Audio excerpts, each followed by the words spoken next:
Okay, so this is the full limited, that is draft and sealed set review for Magic Foundations. Today we're going to be covering all of the red, green, and black commons and uncommons, as well as those colors as a whole and how to approach them, draft with them, play with them. Also, what you need to do against them. So really quick, we're going to be using the Scuffle review system. So rather than an A to F scale or a 1 to 5 or a 1 to 10, we use my own system. So I give everything a number between 1 and 10. A 1 is a card you should never play. A 2 is a card you should try not to play. A 3 is something replaceable. You'll have some 3s, but usually they're things that you have to play, not things that you want to play. 4s are solid. Your deck will largely be 4s.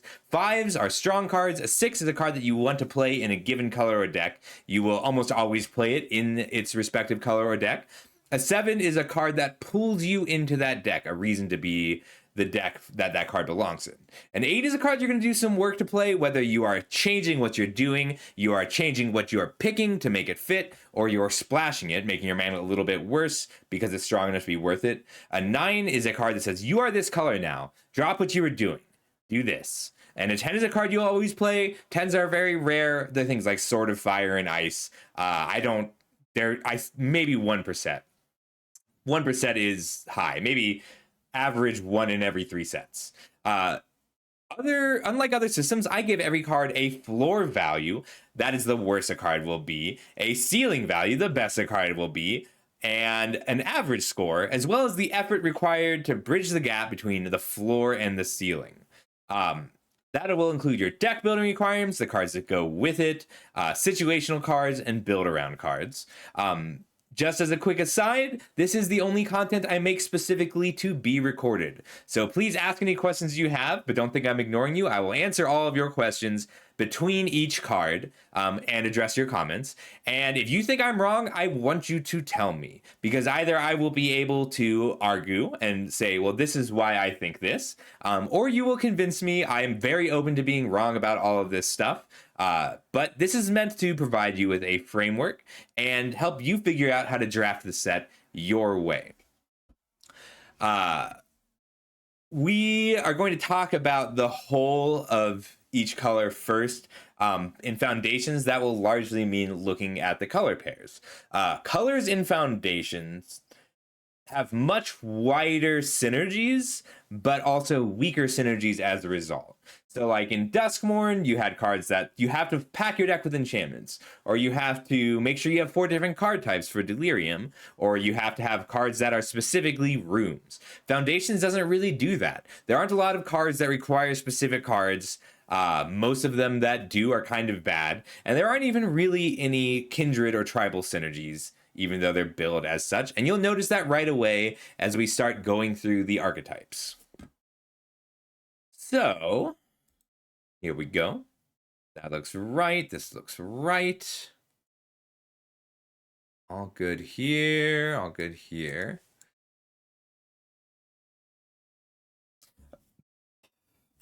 So, up first, we have red commons and uncommons. Red-blue spells is a classic returning archetype. In a very general sense, you need to take your payoffs first. Those are your priority. Cards like Balmor, the cards that give you a ton of value for each spell. I would also put Tolarian Terror in that category. Then removal. There's not a lot of good blue removal. There's a lot of passable blue removal. The blue removal tends to be more specific interaction. Then your card draw. And for some decks, this is going to mean strict card draw, things that say draw 2 or draw 3 on them. For some decks, you just want cantrips. You just want cards that are cheap and replace themselves. Think Twice and Fleeting Distraction. Then you need to decide your direction. Are you going to be pushing for raw power, or are you going to be playing in more of a flash space? There's a lot of payoffs for playing spells on the end of your opponent's turn or during your opponent's turn. And the thing about the way blue-red plays a lot is if I have 3 2-mana instants, and then I'm trying to decide between a 3-mana strong sorcery or a 2-mana instant, a Braid, and there's a 3-mana deal 5, then you want the Abrade, because you need that 2 mana that you hold up on your opponent's turn to give you options. But if my hand is all counter spells and I have all these creatures with prowess in play that I'm attacking with, I don't want to have those instants without targets stuck in my hand. So very generally, blue-red has fantastic card draw, both in cantrips and card advantage. There's really good ways to generate value from sneaking a flyer in, or just discarding a card to draw a card and flashing back your think twice. You can kind of build blue-red as a tempo deck, a go-wide deck with lots of bodies, and you pump them with Valmore or other anthems, a control deck where you play on the end of your opponent's turn, hold up counter spells and card draw, or a burn deck. You can actually build burn in this format. Don't try to do all the things, though, because a lot of your cards only don't belong in one of the archetypes or actively hurt that archetype. So you have to try and pair things off as you go. And you'll see that with a lot of the red cards, they are weaker by virtue of not going into as many decks, not by virtue of actually being bad cards. The thing that blue-red does consistently is turn every spell into more than just the spell. If you are paying 1 blue mana to give a creature -1/-0 and draw a card, that's fine, but you want to look at how it's triggering your prowess triggers, what it's doing in the graveyard, what it's doing for spells cast, what it's doing for cards drawn this turn. The power of the color pair is turning each non-creature spell into more card. And it adds up really fast. You can get 1.1 out of a card, and then 1.2, and then 1.4, and then 3 out of one card. If you have Balmor, 2 prowess creatures, and something that makes a bird when you draw your second card in a turn. Just be careful not to fall for the traps. Deep breath. All right, black-red. So they build this at Wizards of the Coast as red-black raid. It's kind of red-black raid. It's more like a grind deck where you grind down every aspect of your opponent, not just their life total. So raid is a keyword mechanic, says if you attacked already, do a thing, or when you attack, do a thing. So this Perforating Artist is if you attack this turn, each opponent loses 3 life, or sacrifices an on-land permanent, or discards a card. And that's a lot of choice. That means that to get real value out of this card, more so than being a 3-mana 3/2 Death Touch, you have to be pressuring their life total and their cards in hand and their permanents in play. Because if they have 5 cards in hand, 3 tokens, and 3 life, they don't care about discarding the card. If they have 40 life, which is a thing that will happen in this format, and no cards in hand, they're not going to mind paying 3 life. So ultimately, this is going to feel like a mid-range deck where you are pulling 2-for-1s in value out of all of your cards. So first, you need to prioritize your value cards. Perforating Artist is a good one as long as you are keeping pressure on. Then you need to look for efficiency, things that give you a little bit more than they cost or deal with things a little bit more than they cost, mana advantages. Then removal, and you do need a lot of removal in this deck, but it's so good in black and red. Black and red is back to being the best color pair for actual removal spells. And there's a ton of it in black and red. You do need it, but you can pick it up a little bit later. And then you need cards to match your game plan. Are you attacking? Are you trying to get your creatures to die? Like, are you trying to trigger raid more? Or are you trying to sacrifice creatures more? Are you trying to steal what your opponent's doing? Are you trying to discard the cards out of their hand? You do want to try and figure out your game plan from your most powerful cards early and then play to that. So figure out how important attacking versus dying it is. Oh, I have also found all the cards. Generally, I didn't realize I'd already addressed all of these in that big speech. But your cards are generally better in the sense that, like, this Perforating Artist, if it trades with the creature and they discarded a card, that's just a 2-for-1. And that's very likely to happen. But you don't have a lot of choice over what that 2-for-1 is. So you need to lean into your value and into that grind. All right. Yes, very good point. So Ranger says this effect generally needs to trigger 4 times to start being useful. This is true. 4 is a good metric because your opponent will always have enough of one of these. But they did give Black-Red the tools to make this work, which I think is awesome. Like, we've seen this in Lost Caverns of Ixalan. There was a 2-mana 2/2 version of this card, and it just wasn't that good. That's not because the mechanic wasn't good or the card wasn't that good. It's because that color pair wasn't good at grinding out a game. That's not the case. Perforating Artist Zoya is I think the name of the card, would be way overpowered in this format. Just as an example. All right, drink. I gotta tell myself to drink, so I remember to drink.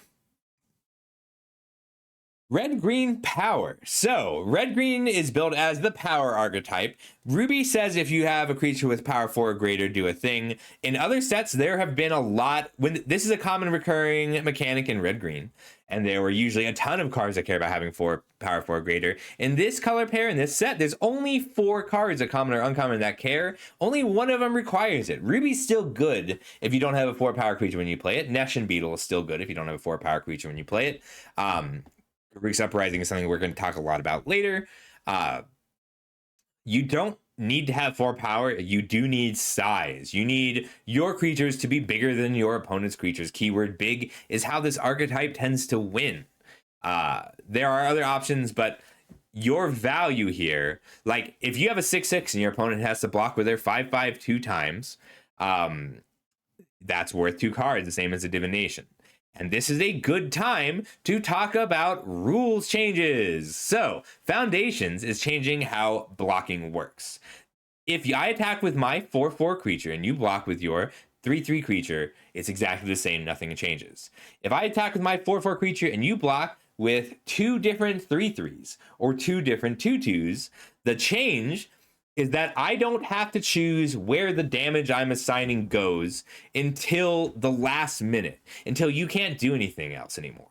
And that's not going to matter all the time until you play something like Giant Growth. If you have a 3/3 and a 3/3, it used to be that I would have to say this 3/3 is dying before this 3/3.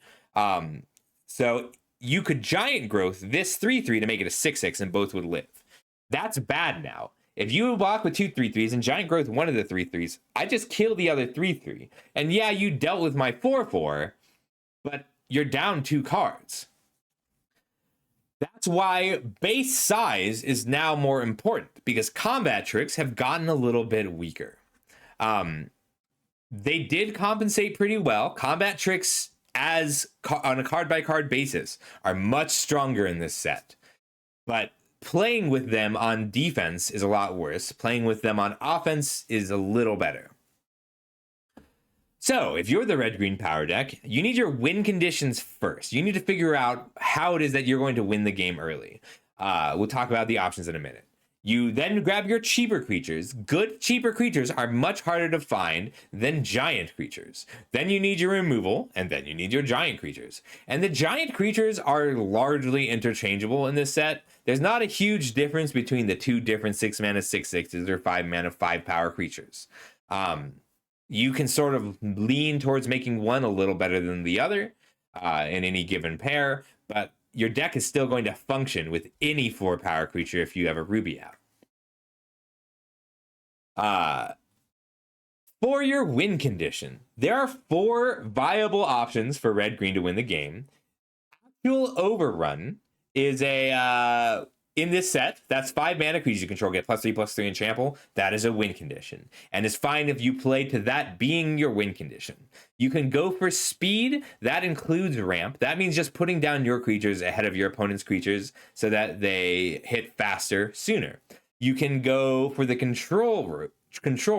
That requires reliable card advantage, but there's a few good ways to have reliable card advantage in red-green. There's a lot at rare and a few at uncommon. You need those if you're going to go the controlling route, and then you can just keep hitting them with bodies. And then you can go combo. So we're going to look at all the different combo cards today. You can build a powerful one-hit KO out of your win conditions. You can also recur burn spells. You can also argue that the Overrun plan is a combo.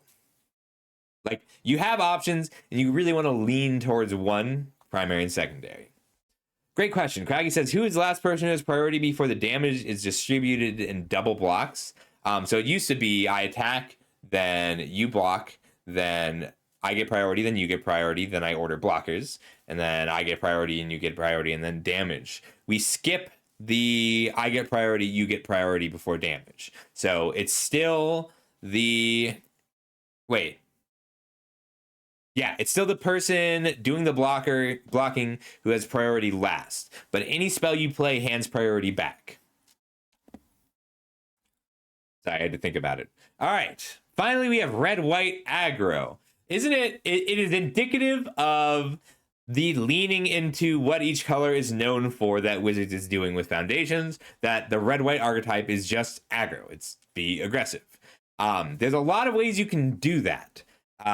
You can do it with tokens, you can do it with burn, you can do it with pump spells, but tokens are going to be a part of that no matter what. So your general pick order goes not necessarily tokens is just the easiest way to describe it, but creatures that are worth more than one body, because red-white is great at turning those bodies into cards, whatever they end up doing with them. So like, there's a white creature, there's a 3-mana 2/2, make a 1/1 token, there's a 2-mana 1/1, make a 1/1 token. White is great at making both of those bodies whole cards. So, like red-white is great at making both of those bodies whole cards. So even if you're not the most aggressive build of tokens, you still need those token generators. You're going to take the good ones first. Then you need your power creatures. Those are the things like, well, arguably heroic reinforcements. You know, it's not a creature. But the strong ones, the ones that are worth more, like good uncommons, commons, rares. Then removal. The reason you can take removal a little bit later in red-white is because there's so many excellent combat tricks available that if you don't end up getting your removal spells, you can replace them to a certain extent with the combat tricks. As long as you are applying enough pressure, you can use combat tricks like removal. And then finally, your combat tricks or your anthems. And this is where you have to decide how wide you're going. Are you flooding the board, playing heroic reinforcements, and attacking with all your creatures? Or are you playing a few creatures that you're keeping alive? Maybe they're evasive. Maybe you put a gold vein pick on a healer's hawk. There's a lot of really strong things you can do with those attacks. Red and white, the only real unifying things that red and white have in this format are putting bodies into play and killing things. Otherwise, you kind of have to lean one way or the other. You can do the spells thing with just red cards and supplement it with white cards like heroic reinforcements and combat tricks. You can do the white thing where you just go wide and supplement it with red's removal and burn spells. But leaning, like being primarily red or primarily white, will make your aggro deck better and give you the ability to pivot out of it into a red-green or red-black or white-black or white-green deck. The rares you have available in red-white are stupid. They're so good.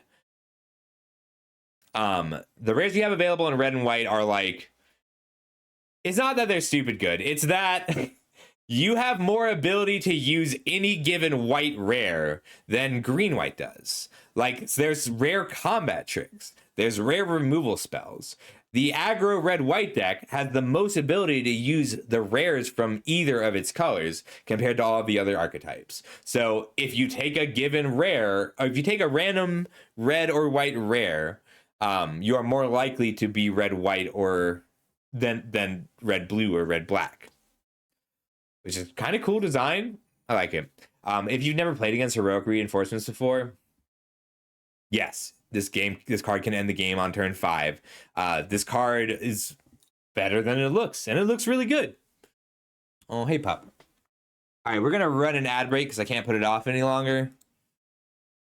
But I guess I got to open Twitch to do that.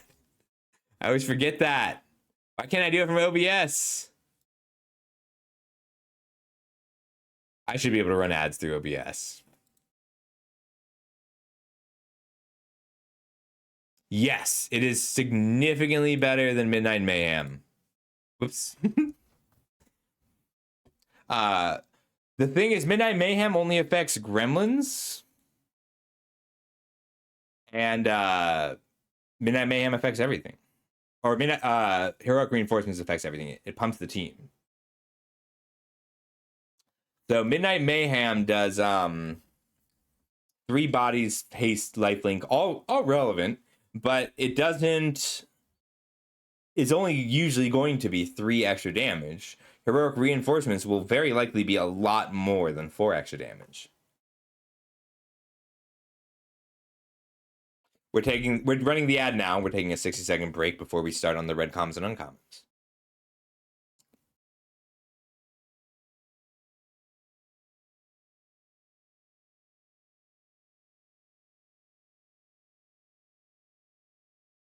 I always forget to breathe when I do these because there's so much information I want to impart. I don't want to stop.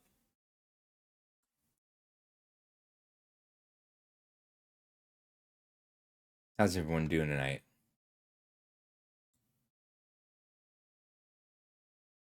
I don't know why I can't gift you a sub anymore, Sarah. Do you have any mods here tonight?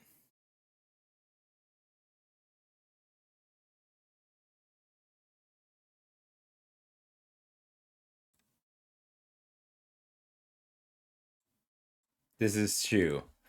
It has never hurt no one.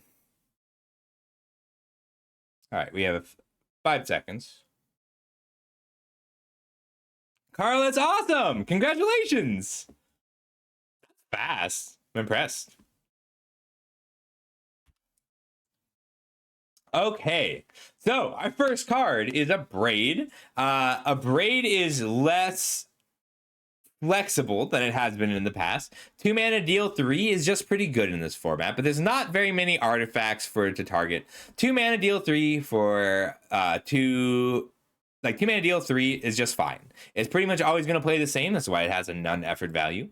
It kills 77% of the creatures in the format. It is strong. You'll play it when you have it. Yeah, there's not a lot of artifacts that are worth targeting. Most of the artifacts that are in the set do something when they come into play or die. So it's tough to find the right one. Axe Guard Cavalry. So a little weaker in this set than it's been in others. As a 2 mana 2/2, it's like fine. You'll need some 2 mana 2/2s, but there's a lot of competition for 2 mana 2/2s in the set, and they have more relevant abilities. It turns out that a lot of the 3-drops already have haste, and there are other ways to give haste. So you'll play it, but there are 2s you'd rather have. High competition, low synergy. There's not a lot of things that really, really want haste. There's a lot of things that want haste that attack when this can't. So I gave it a 3 with a floor of 3. You can get it to a 4. There are a few rares that it works really well with, but still, there's some very strong 2-drops available in this format. Great question, Craggy. We're going to check it after the rares. Ask me again after we finish red. I'll pull up the slides from Duskmorn.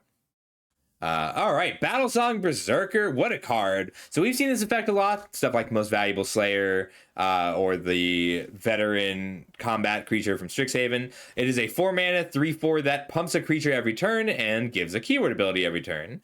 Like, the floor of this card is a 4 mana 4/4 with Menace. That's very good, but it's a 4 mana 4/4 with Menace that gets to give out its power on turn 1. Like, it's a good sized body that enables attacks you wouldn't have had otherwise. And as you may have noticed earlier, Menace got a big buff. The rules have changed. Menace is much, much better now. I know it doesn't seem like it should matter, but Menace is the keyword that makes the blocking changes matter.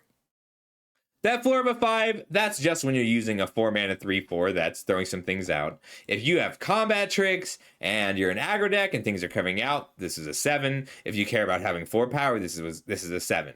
Card's very good. It's up there for best red uncommon. Up next, Bolt Wave. All right, I have some theories about this one. So, once upon a time,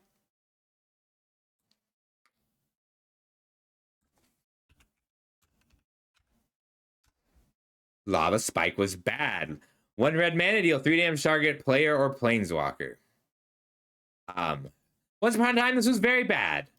It's still not great.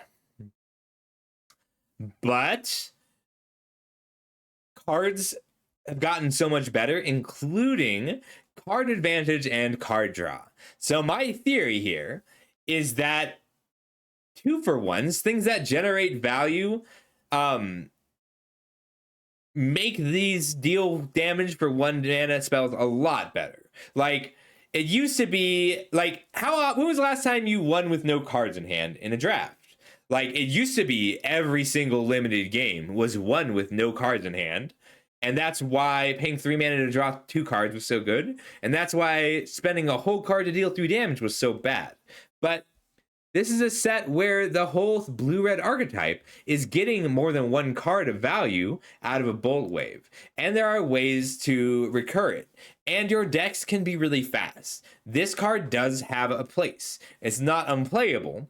You have to be very aggressive and you have to care about playing spells. But exactly, Ranger. Like, if your deck has 4 Think Twices as your prowess triggers, having a couple Bolt Waves isn't going to feel like such a problem, because you'll have 1 red mana lying around, and you'll be interested in triggering your prowess triggers for 1 mana, and your card advantage will come from elsewhere. I'm still not going to take it super high. I need to already have Balmors and Think Twices for this card to be good.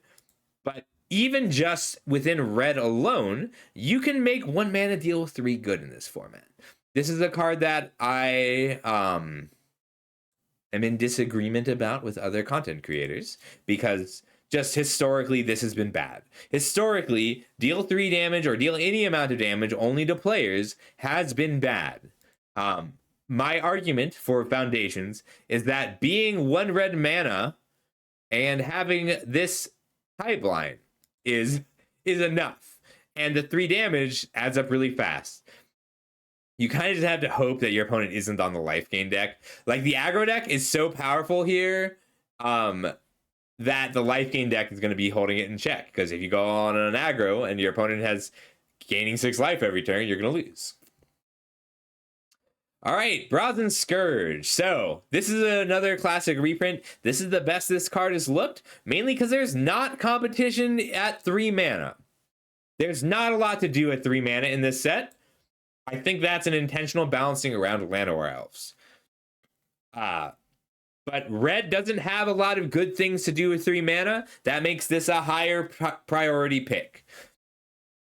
It's weird that I gave it a 5 and that you will still cut it when you have enough other 3s, but it's usually going to require rares or a deep dive into black to have enough 3 drops to make cutting the Brazen Scourge okay. But having 3 toughness is a big deal. A lot of the 3 mana creatures do not have 3 toughness. Right.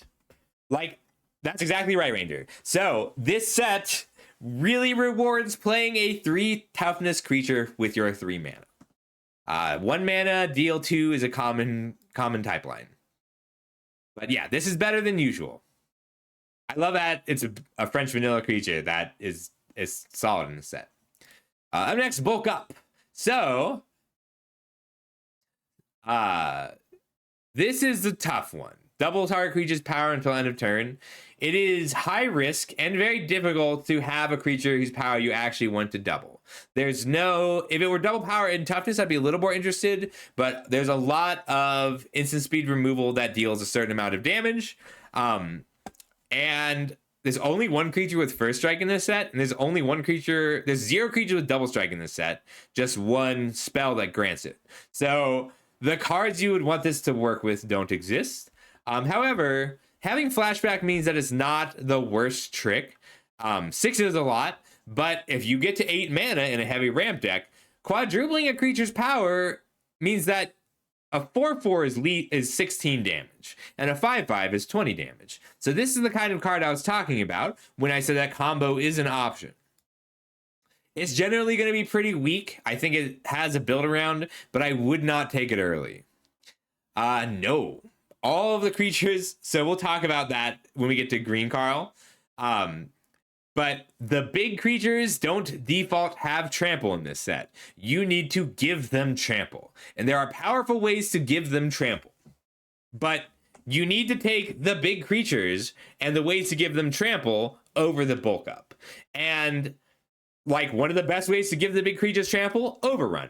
5 mana, green. That's tough to play with bulk up. That's tough to play with bulk up and a flashback.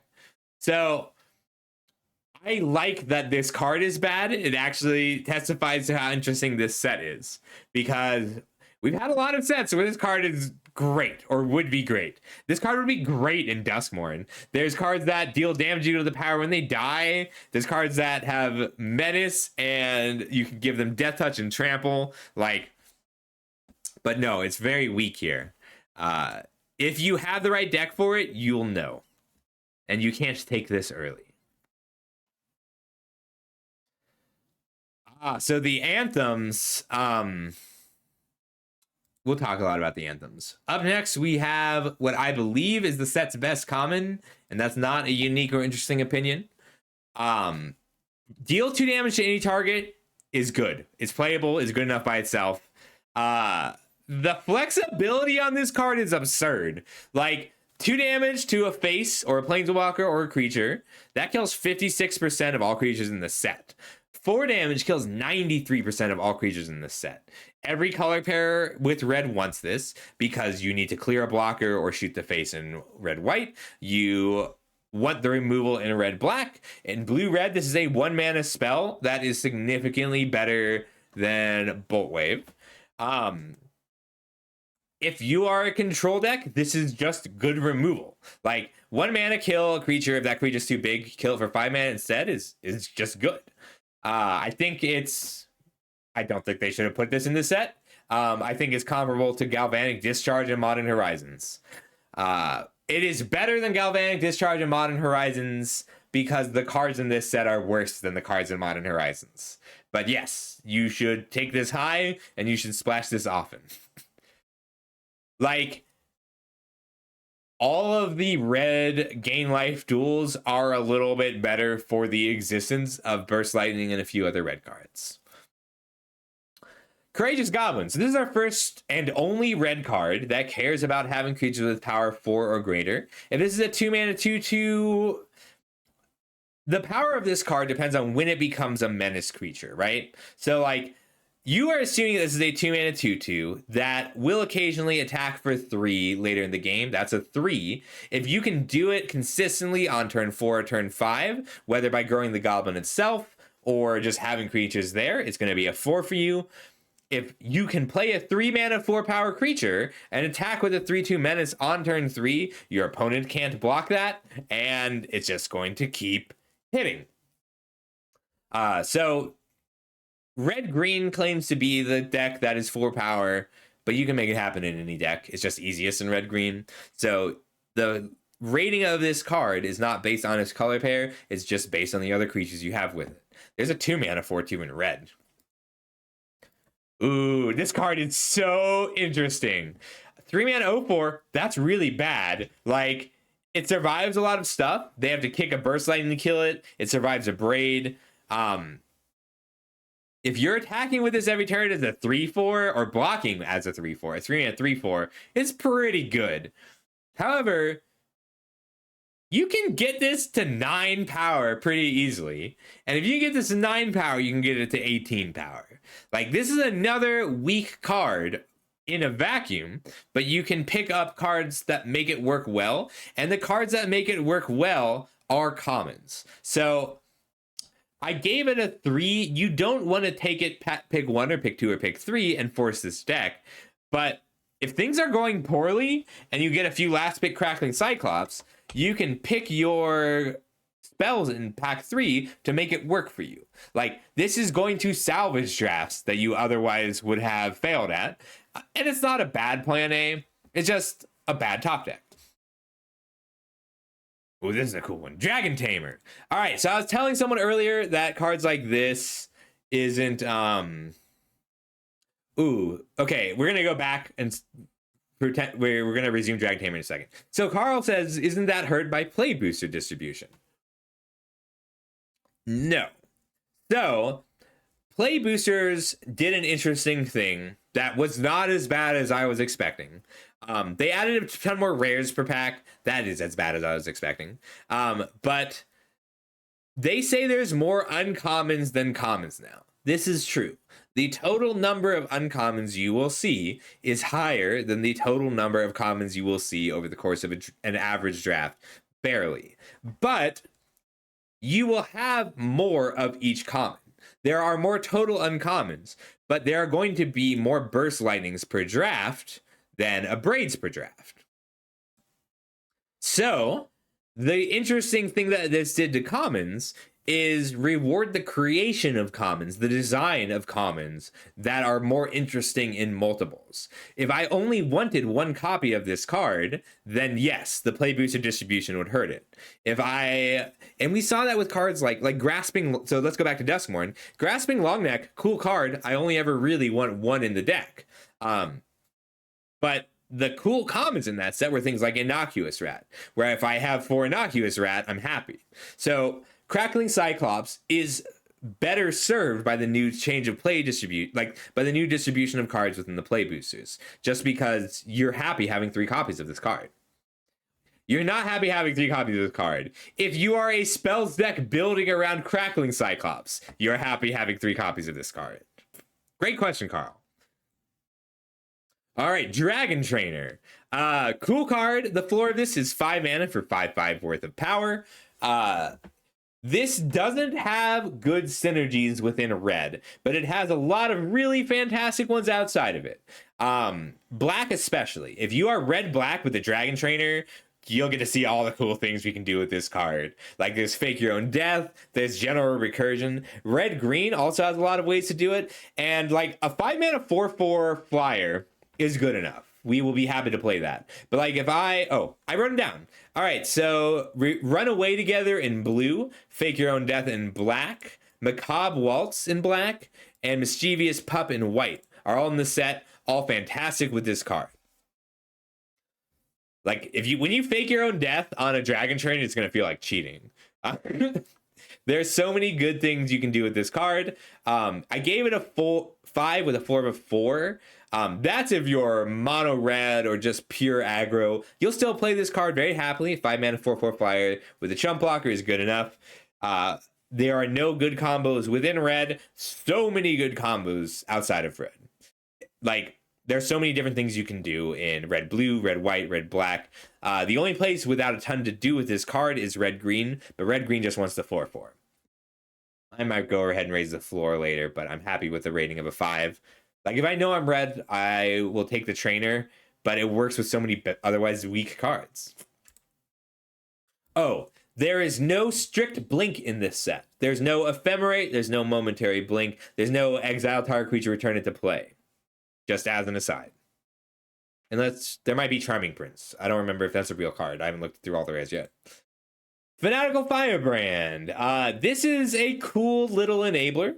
It's actually pretty weak in red-white. Like it has the advantage of being a 1-drop and taking out blockers in red-white.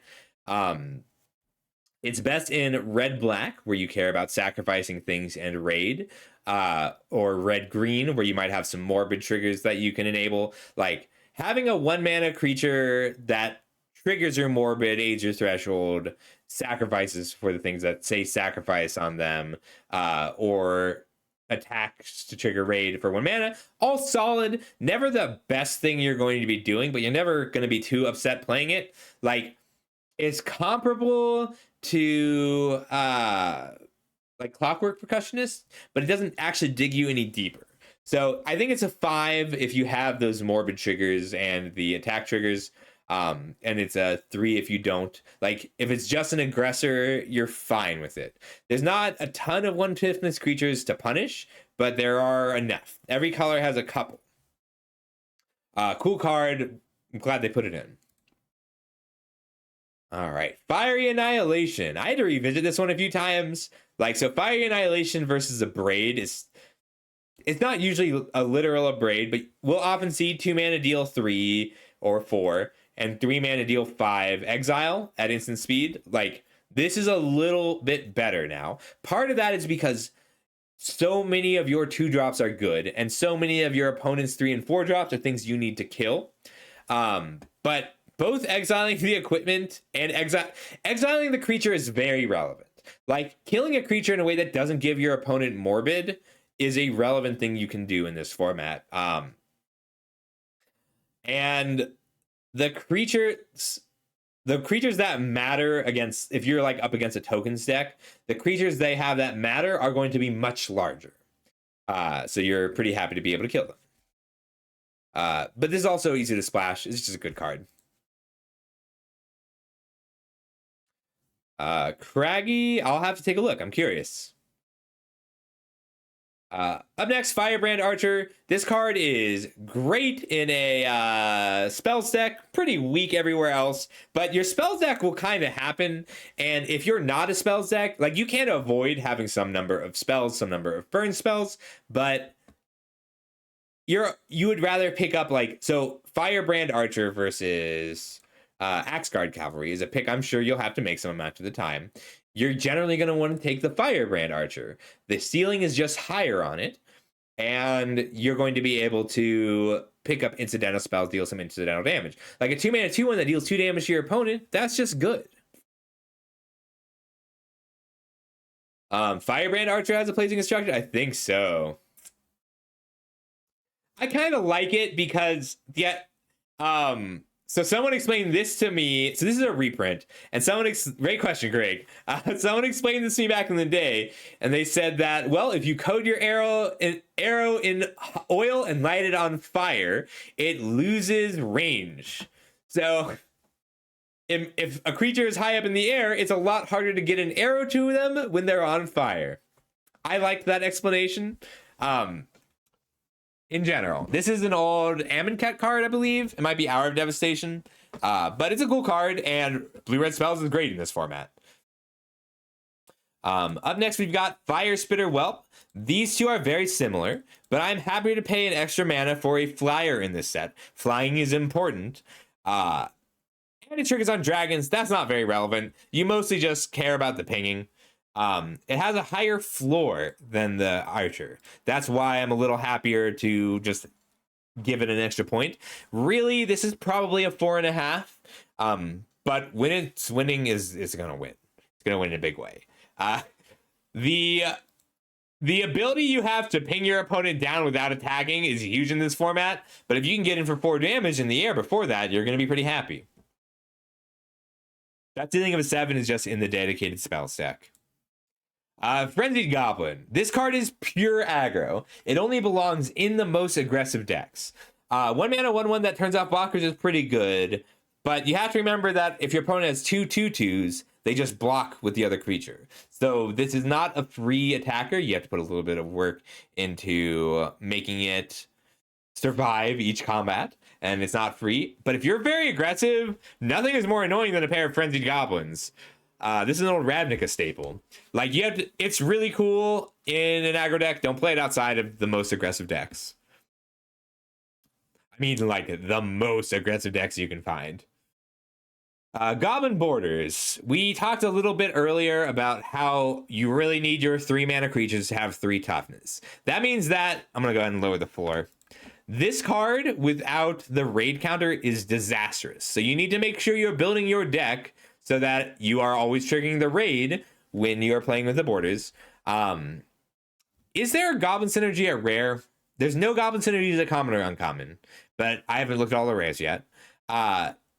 It's a filler 3-drop. Like, the risk of it being a 3/2 is almost mitigated by being a 3-mana 4/3, but you really need it to be a 3-mana 4/3. Thank you, Al.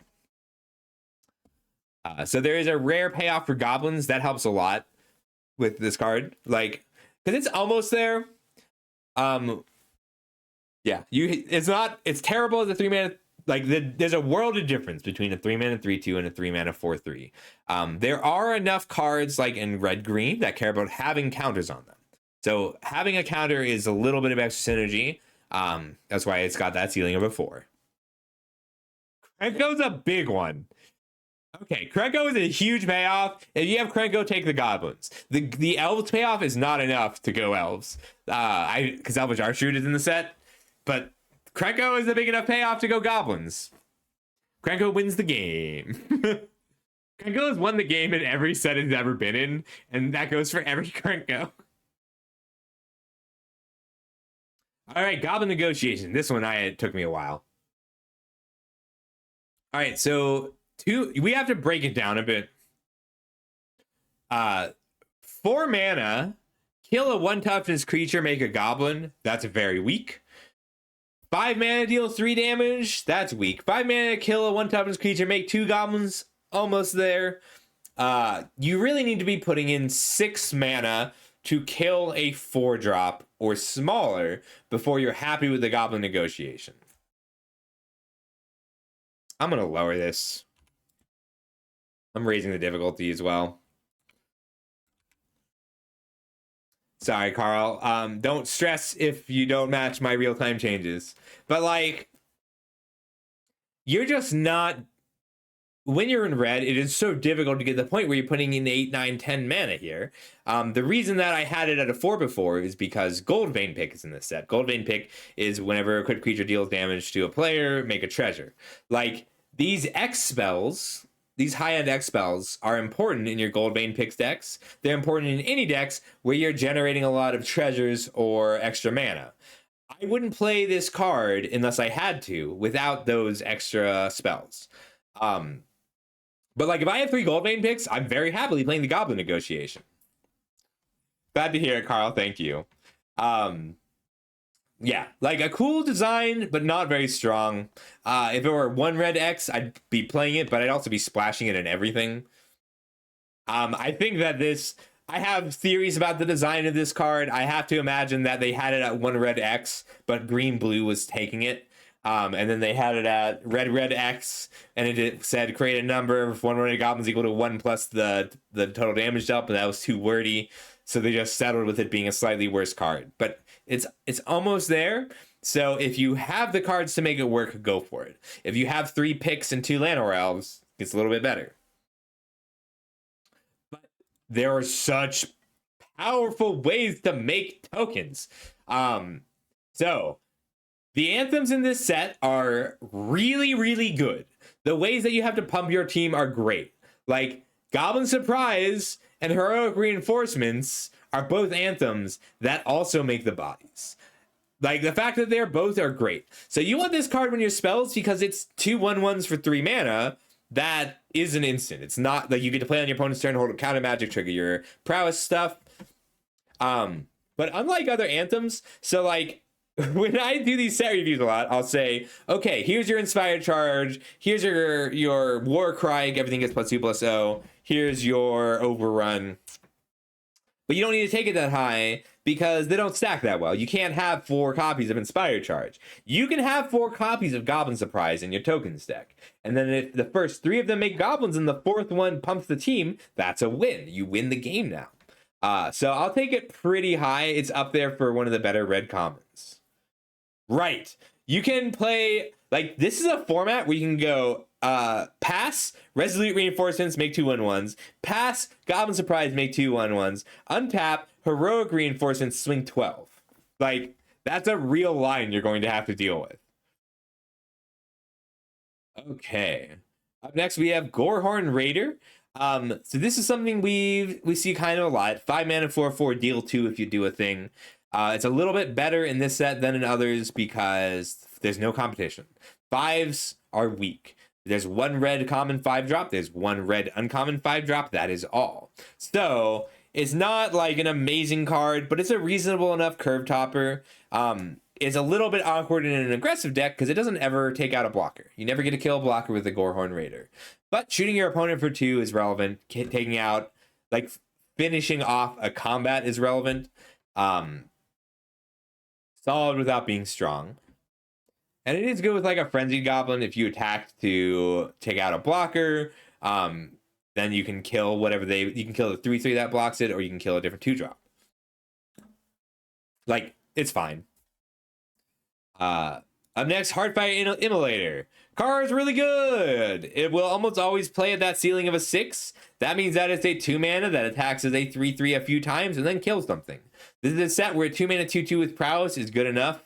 2 mana 2/2 deal 2 damage something for 1 mana is good enough. And everything in between is just fantastically strong. Like, you are usually going to be kill. This will kill what it needs. It needs to kill. It'll take some effort sometimes, but that's okay. One of Red's best 2-drops. Hidetsugu's Second Right. I gave this a floor of a 1 and a ceiling of a 7. I could do the ceiling of a 10. we need to talk. Yes, this is a simple feeling card, but we need to talk about what aggro looks like in this format. So, what does Hitotsugu Second Right require to be a playable card? It requires extensive control over your opponent's life total. Weirdly, even in just red, you have a lot of ability to deal 1 damage on demand, or to take out 1 blocker, or to deal 2 damage that would otherwise be a little bit weak. This card is a lot of work. It doesn't work in multiples. The 2 things that make it playable are lots of ways to get rid of it when you're past the point of being able to use it. So like Thrill of Possibility and blue has a ton of good looting cards. You also need the ability to actually put them to 10, and you can actually put them to 10. It's also incidental life gain feels like it should have hurt this card, but it will help a lot.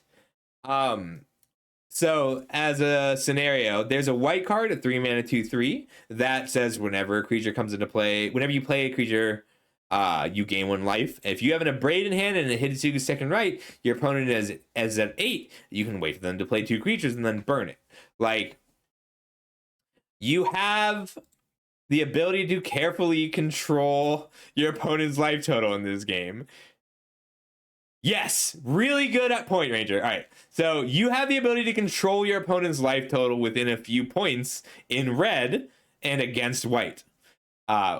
Really cool design decision. Like, I have to hope that when we were playtesting this set, they kept being like, I'm at 10 life, I'm at 10 life. What are you at? 10 life, I'm at 10. Hey, you know what would be funny to add to this set? So Ranger says, if you ever cast Hitotsugu Second Right, side it out. Yes. If you cast Hitotsugu Second Right 1 time, you got to take it out the next game. Your opponent's ability to play around this card is extreme. All right, Incinerating Blast. 5 mana, deal 6. It kills everything. There's only 1 creature in the set that Incinerating Blast doesn't kill. 5 mana, destroy target creature is not good enough on its own, even with the loot. But you'll need to play it anyway sometimes. Yeah, that's just how it is. I'm going to go ahead and lower this to a 3, but like, you're not happy when you have to play Incinerating Blast. Right. They've been doing this for a while. They've been putting these red kill spells in. I like that they do that, because when you're really hurting for removal, you'll need to take it. But yeah, not great. Involuntary Employment. This card is good so this card is great if you are black-red. If impact 2 you're black-red and you don't have the sack outlets, you're still happy to have Involuntary Employment. There is 1 non-black sack outlet that's very good.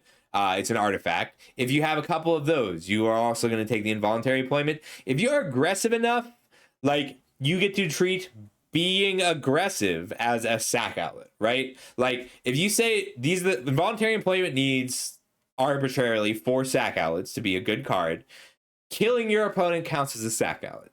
I know that's weird for math, but that's how I think of it. Thank you so much, Bouncy. Appreciate the sub. Sorry you didn't get all the explosions of emotes. But yeah, great with sack outlets, weak without them. It's a black-red card. Seismic Rupture.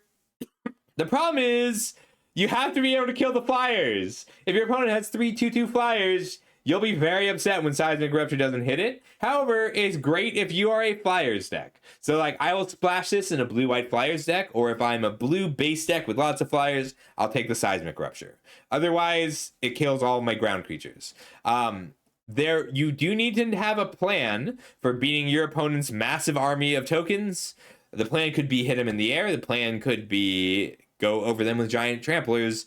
Seismic Rupture is a good plan B, but not the best plan B. So floor of 2, ceiling of 6. It is an important card to note for your sideboard. For your pre-release this weekend, count the Seismic Ruptures in your sideboard. You can bring in 2 mountains, 2 Seismic Ruptures, and you'll be happy you have them against a tokens deck. But yeah, main deck, not too happy with it. Shivan Dragon, How the Mighty Have Fallen. So this is removal is just good in this set. Like, you investing 6 mana in a creature that doesn't give you value right away is dangerous. But if you are an aggressive deck, then your opponent will have already had to spend real removal spells on your 2, 3, and 4 drops. They're actually killing things. This is a bad kind of control or mid-range finisher, but it's not the worst in aggro. And I like it if you can protect it at all. There's some good protection spells available for 1 mana. Like, if you are mono red, and this is a 6 mana 5/5, then you're attacking for 11 next turn in the air.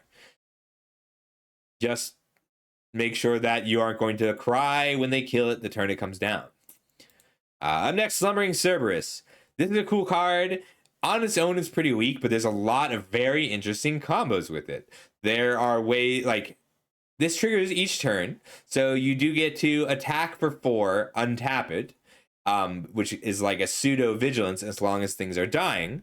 Very likely, though, this will trade with another creature. And you can make it so that it trades with a 4 mana creature, because it does come in untapped. You can treat it like having Defender until you have a removal spell.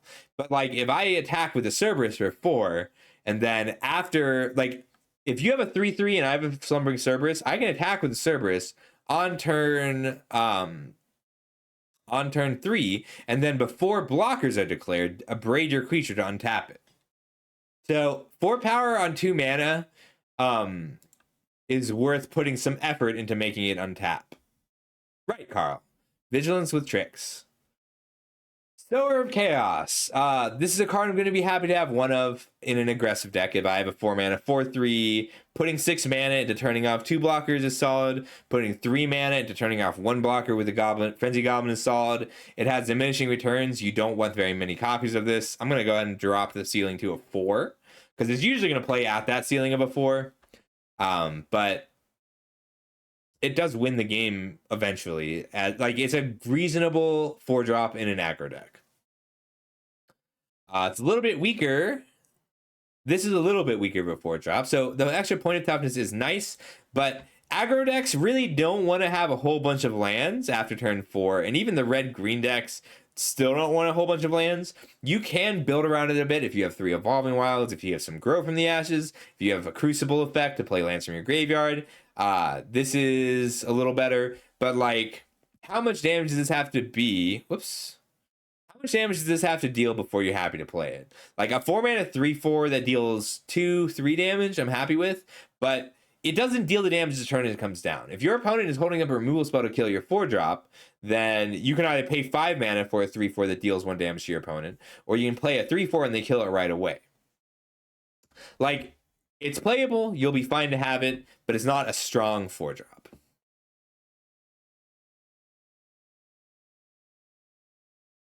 All right, Strongbox Raider. This one I had to look at a few times. So there are no pirate synergies in the set. There might be a rare, but I don't think so. But there are no pirate synergies either common or uncommon. If this is a 4 mana 5/2 draw a card, then you're pretty happy. Thank you. If this is a 4 mana 5/2 that draws a card, then you're happy with that. The thing is, triggering raid is often going to be something that you have to sacrifice a creature for or trade a creature. And the longer the game goes, the more likely you are to have to attack your 3/3 into a 4/4, or a 1/1 into a 2/2 is more likely to trigger your raid. That's fine when it's like a cheaper raid card, because then you can play a combat trick or pump your creature or hold up mana. But the earlier you play this, the harder it is to get the card out of it. I do like it, but you have to be... It's not a 4 mana draw a card, deal 5. It's a 4 mana kill a 2/2 draw a card. And like, that's fine, but it's a little more effort than I want to put in most of the time. 2 toughness on your 4-drop, even when it draws you a card, it's just such a big liability in this format. I'm dropping this to a 3. No, because like, when it draws the card, it's gonna make me... I'm gonna be so happy with it. Like, it's fine. All right, 2 left. So up next, Sure Strike. This is better than usual. +3/+0, and First Strike is better than usual. You want to try and play it on a 3 toughness creature when you can. But the fact that this can both be 2 mana deal 3 damage or 2 mana win the combat makes it a lot stronger. And earlier I was saying the problem, like combat tricks all got a lot weaker because of the double block change. This one didn't. First Strike on your combat trick is a lot better after the double block changed, after the change to how combat works. So yeah, happy with it. I'll take it a little higher than usual. Oh, I didn't actually finish the last slide, so one sec.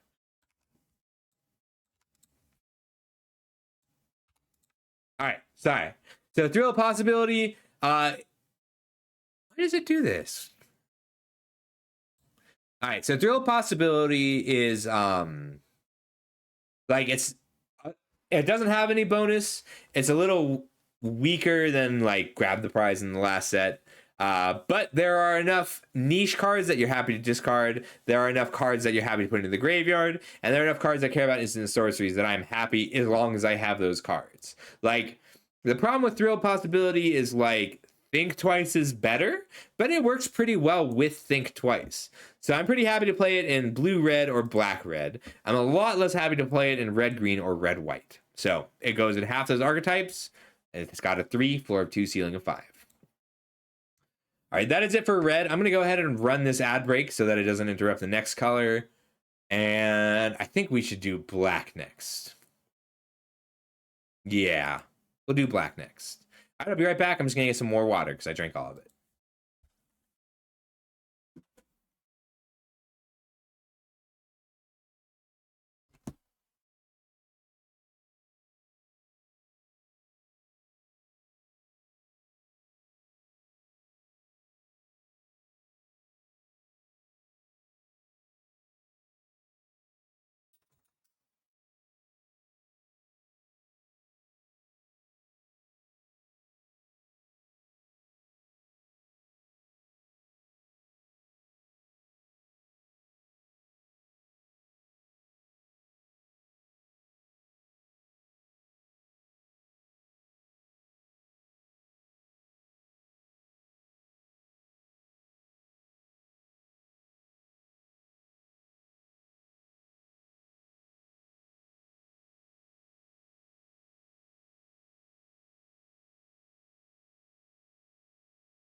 All right, on to black.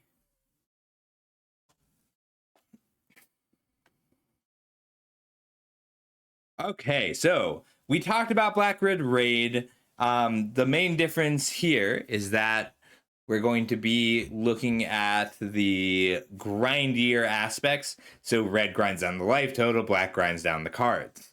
We're going to be looking at more of the cards. I should take a big drink first. All right, black, green, morbid. So general pick order. You need to pick your payoffs first, the cards that care about things dying. Then you need to pick the dyers. I could not figure out a good way to say that. You have to decide whether you're sacrificing your own creatures, applying enough pressure that they need to block your creatures, or just using removal. Because morbid triggers if you kill a creature. Like if I'm doomblading your creature on my turn every turn and drawing an extra card as a result, I'm going to win the game. After that, you need pressure. There's a lot of different ways to apply pressure. You can do it with like some of the life gain synergies, leading to those. You can do it because your morbid triggers are coming about just from attacks. Maybe you have very efficient creatures. You can even do the life gain thing. But you're going to want to lean harder into some than others. Like the life gain thing is a lot better if I have a whole bunch of the life gain cards. And then finally, removal. You just have access to a lot of it. You do need it. If your dyers are, there has to be a better word for that, but if your dyers are on the opponent's side of the board instead of your own, you are going to be taking removal. Who is dying? Who are the dyers, Carl? All right. You're going to want to figure out pretty early what the value of your removal is. Like, you may need to be taking removal higher, and maybe it's because you have 3 Wardens of the Cycle, but you don't have any of the cards on your side that die over and over again, like Reassembling a Skeleton. No, you didn't get that wrong. Like, aka, what is dying? Are you trying to just make your own creatures die? Are you trying to make your own creatures die by trading with their creatures, or are you killing their creatures? No, that doesn't help either, does it? Whose creatures are dying? Let's go with that. AKA, whose creatures are dying? I think that works, right? Decide whether you're winning with sheer power or actual value. Are you just killing things and drawing cards? Because you can set up some very powerful value engines in Green Black Morbid. Or are you just powering through and using the morbid triggers to sort of grow your things? The morbid cards fall into 2 pretty distinct categories. Either value, you draw a card and you lose 1 life, or pressure, this creature grows. A full aggressive deck is very difficult for the morbid deck, but mid-range, tempo, everything else you can make work. Blue-black graveyards, aka blue-black control. You can make a tempo thing work, but control is going to be a little more consistent. Generally, you need your value cards first, things that are worth more than 1 card. That can be because you're wiping the board, killing 2 creatures. That can be because you're drawing a bunch of cards. Then you need your interaction. There's different priorities to interaction based on the value cards you already have. So, like, Hero's Downfall is in this set, 3 mana to destroy target creature, so is Runaway Together. In some decks, Runaway Together is going to be stronger interaction than Hero's Downfall, and you need to know that pretty early. Then your removal general. Like, whatever your interaction is, counter spells, bounce spells, you'll need removal next. Wait, this isn't right. This is supposed to be flyers. Or threats. I didn't fix it from the last slide. That's right. All right, figure out whether you're going to be tempo or control, and the difference is, are you going to put down a flyer early, maybe something that grows and generates value, and protect it, or are you going to play on your opponent's turn with cards like the flash, there's some flash creatures, there's some counter spells. Are you locking down specific threats, or are you just protecting 1 creature while it goes all the way? Yeah, figure out whether you're playing on their turn or your turn, and figure out how you're using your graveyard. This matters a lot. So you can do a general graveyard thing if your cards are powerful enough. If I have 3 Dreadwing Scavengers, I don't have to choose between Threshold and Flashback and Reanimation.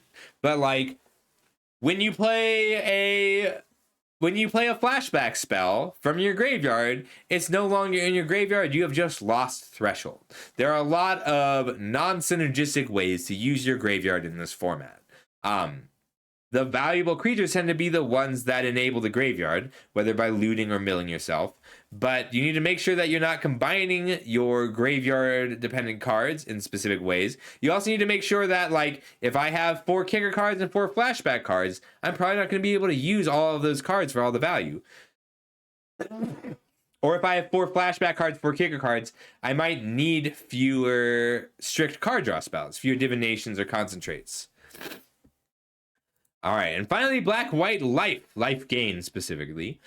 You need your payoffs first. You need the cards that say whenever you gain life, make a cat. Whenever you gain life, put a counter on this creature. Whenever you gain life, your opponents lose life. Those are the best cards. Those are the most important cards because they're your main threats. And also because the life gain is kind of incidental. There's so many like 1/1s with life gain, destroy target creature, gain 1 life. Those will just happen. There's lands that gain you life when they come into play. This Fiendish Panda, you don't need to gain 5 life to make this an 8/7 for it to be a good card. If you gain 1 life to make a 4-mana 4/3 that dies to ring back a creature, you're happy. If you gain 4 life, you're probably winning the game. So payoffs, removal next, then your life gain, and then the ways you're winning the game. So there's a few different paths you can take. You want to try and watch the effects, the payoffs as you draft or identify them in sealed, and then get your life gain in there. Because, like, if you have 3 Fiendish Pandas, 2 Ajani's Pridemates, you're going to be willing to play slightly worse life gain effects. You're going to be willing to play off-color life gain lands in order to trigger that. So, your win-con sources. We're going to talk about a few of them here, but you have 3 main paths. The first is have big creatures. Fiendish Panda, Ajani's Pridemate, they force your opponent to block each turn. You will eventually run them out of creatures and start hitting them hard. I gotta shut the window. Apparently 1 wind blew in and now I'm all stuffed up. You can do it with drain. So that's one of the more controlling routes. There are a lot of ways to just gain a life a few different times each turn and drain your opponent out. With whenever you gain a life, your opponent loses life effects. And then there's also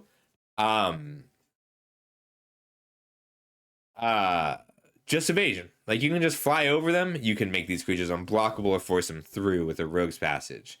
There is...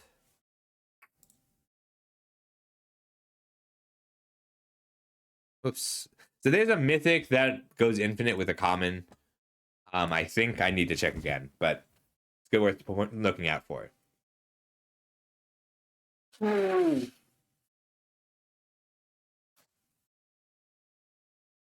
All right. First black card, Arbiter of Woe. You want to make sure you have... If you're assumed to have creatures, if you have an empty board and your opponent doesn't have an empty board, and this is the card you draw off the top, you are going to lose that game anyway. That's why the floor is a 4. That floor of a 4, that's if you have to sack a real creature. Because then this is still a 2-for-1. It's still a 5/4 with flying that draws a card and gains 2 life.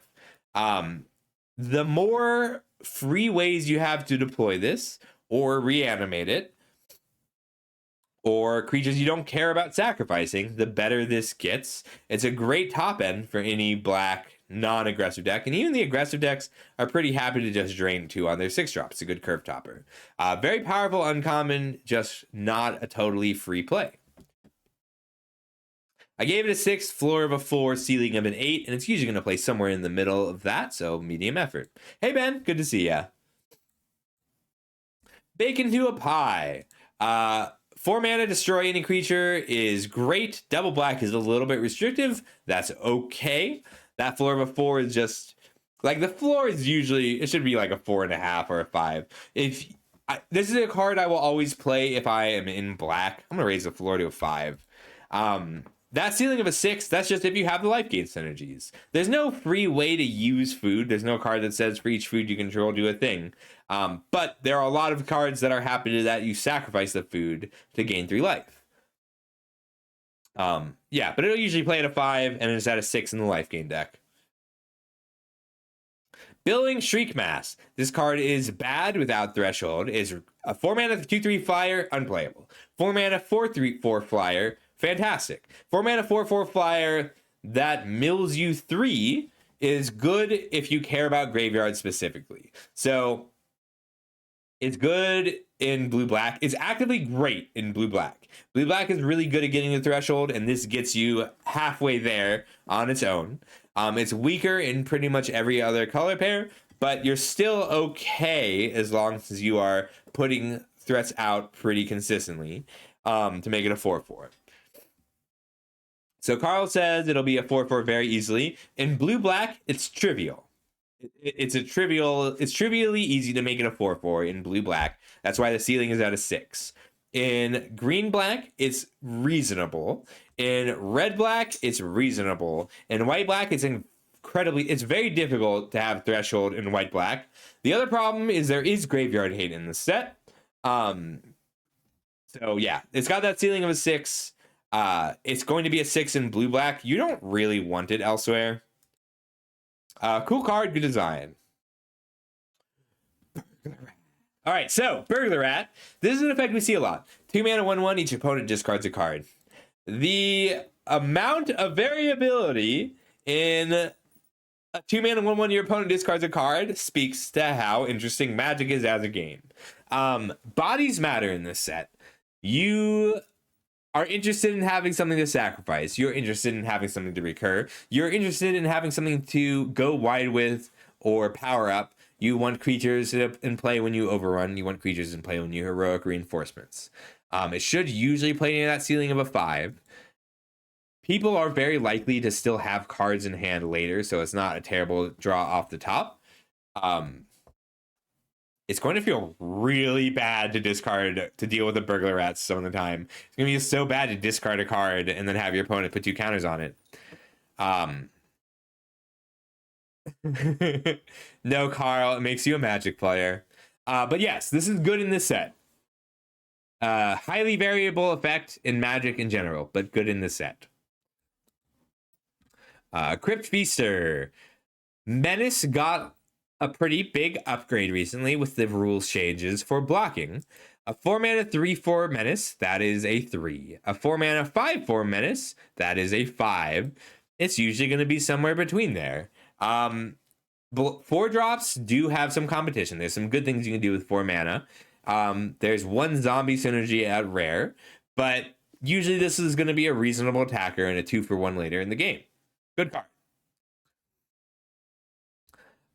There's just not a good place for a 1 mana 2/2 in this set. The 2 and 3 drops do such a good job of dealing with it. And the upside to a card like Savannah Lions, 1 mana 2/1, is that later on in the game, if you draw it, you can at least put it in front of something. It's a roadblock. But the fact that this comes into play tapped is a real problem. You can't give it haste. But a 1 mana 2/2, not totally unplayable if you have enough card flow, if you're drawing enough cards. You have to be very aggressive and to have a lot of card flow to want to play this. But then it's fine. It's mostly going to be fine at best and terrible feeling at worst. Ooh, Eaten Alive. I think you can... when Eaten Alive is better than bacon to a pie, I am happy. Exiling is just really relevant. There are also 5 planeswalkers, so the planeswalker targeting is relevant. This is a set where I would pay 5 mana to exile a creature a reasonable amount of the time. But in the Morbid deck, in the Sacrifice deck, I want this card actively. Like,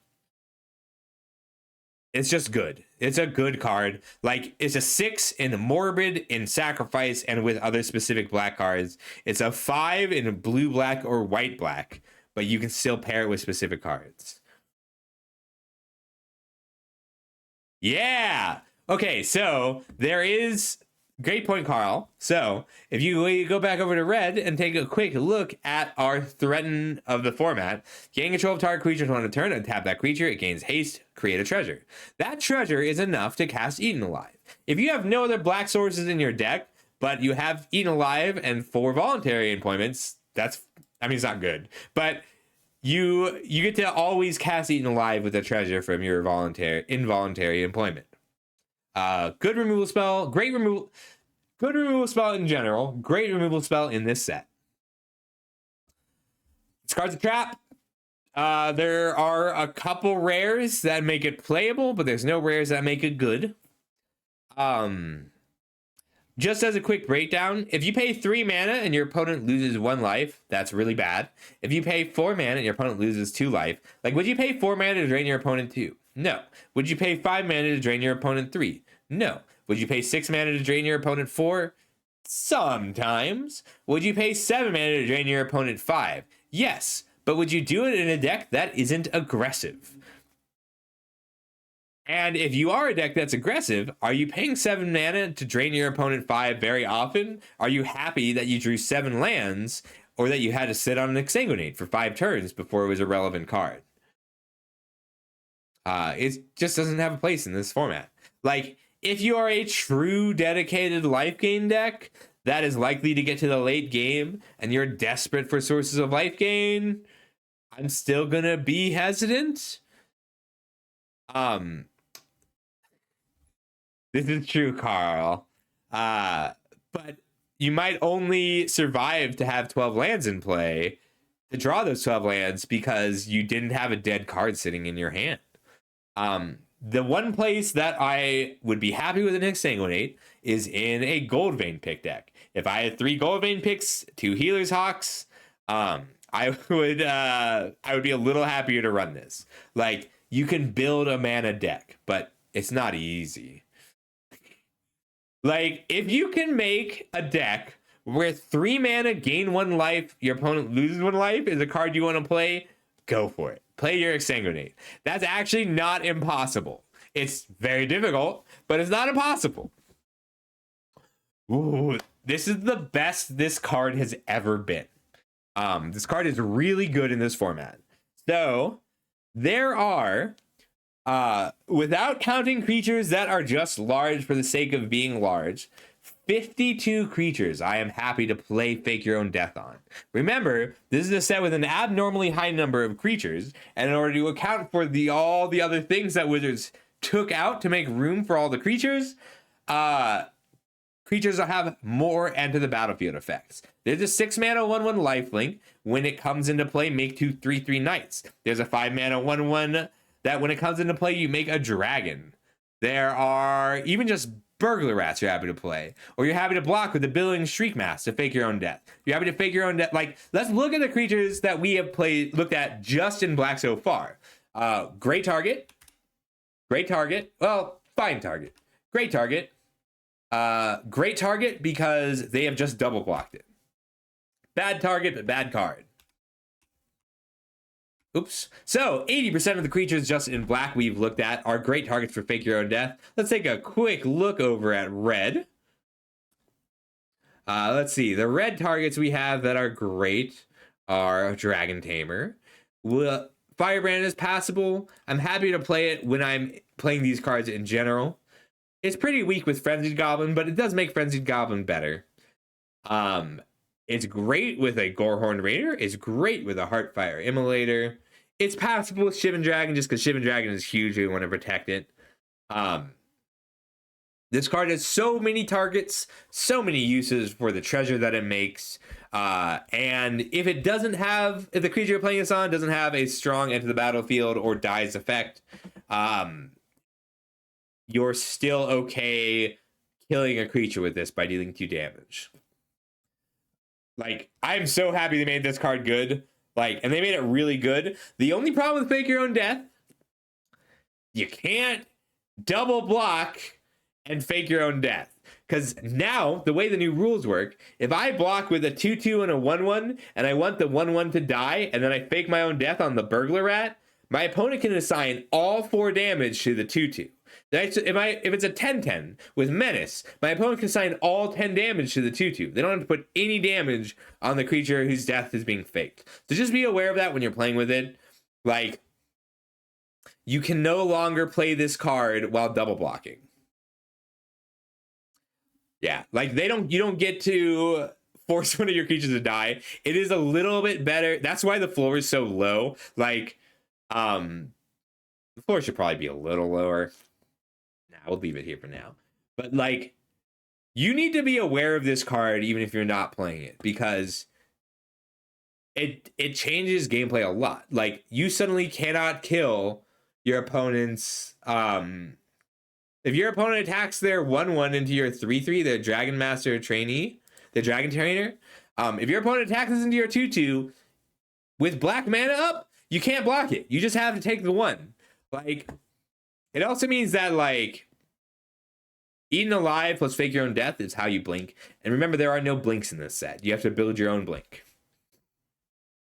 Godless Plunderer. This card is good because there's no 1 mana Death Touch creatures in the format, and there's no 2 mana Death Touch creatures in the format. This is as cheap as the Death Touch creatures get.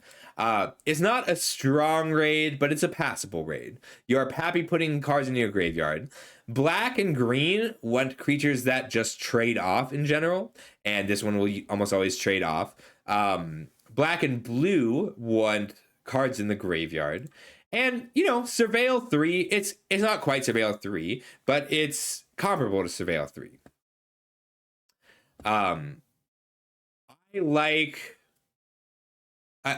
It has a place. It's like a little weak on its own. It's pretty good with Fake Your Own Death because it makes you a treasure, and Surveil's 3. You can think of this as Surveil 3. It's not literally Surveil 3 because you don't get to keep multiples of the cards, but functionally, if you're looking for a specific card, then it is Surveil 3 when you need that card. But putting 2 cards in your graveyard is also pretty great. Hero's Downfall. So you can kind of judge a set. This is murder. The Planeswalker is relevant, but just treat it like murder. 3 mana, destroy target creature. It's just a 6. It's just good in this format. You are much happier killing creatures at instant speed than you were in Duskmourn or even in Bloomburrow. Like, murder, it would be a 6 in this set as well. There's not as many 2-for-1s, and there's a lot more linchpin creatures. So a lot of the 2-for-1 creatures aren't necessarily strict card advantage, and a lot of the points, like a lot of what decks are trying to do, revolve around singular specific creatures. So yes, this is a set where murder is good again. Hey Beard, how's it going? How's work? Hungry Ghoul. Is this a reprint? It feels like a reprint. This card's just good. Yes. There are 5 walkers in the set. They did a good job designing them, except for Ajani's gonna take things over. Oops. 2 mana 2/2 that grows. It's just good. Like, this is one of the better 2-drops you'll have access to. You don't need, the floor is a 4 because you don't need a lot of synergistic things to do with the Hungry Ghoul, right? Like, if your opponent has witness protection creatures, you can block, sack things to it. Like, you can chump block, eat a creature, because it's not once per turn, and it's unlimited as long as you can pay in the mana. However, the ceiling is really high on it. There's a lot of, like, reassembling skeletons in this set. We're going to look at one in just a second. That always comes back. There's a lot of synergies you can put with the Hungry Ghoul while having it still be a card you're happy to play early on. Like, it just means that your opponent has to kill this first, because anything else that they eat, anything else that they target, you can just eat it in response. And even like this figure here, if your opponent disfigures the Hungry Ghoul, you can eat a different creature. Sacrifice a creature, counter target, stab, counter target, deal 2. All right, that flavor text.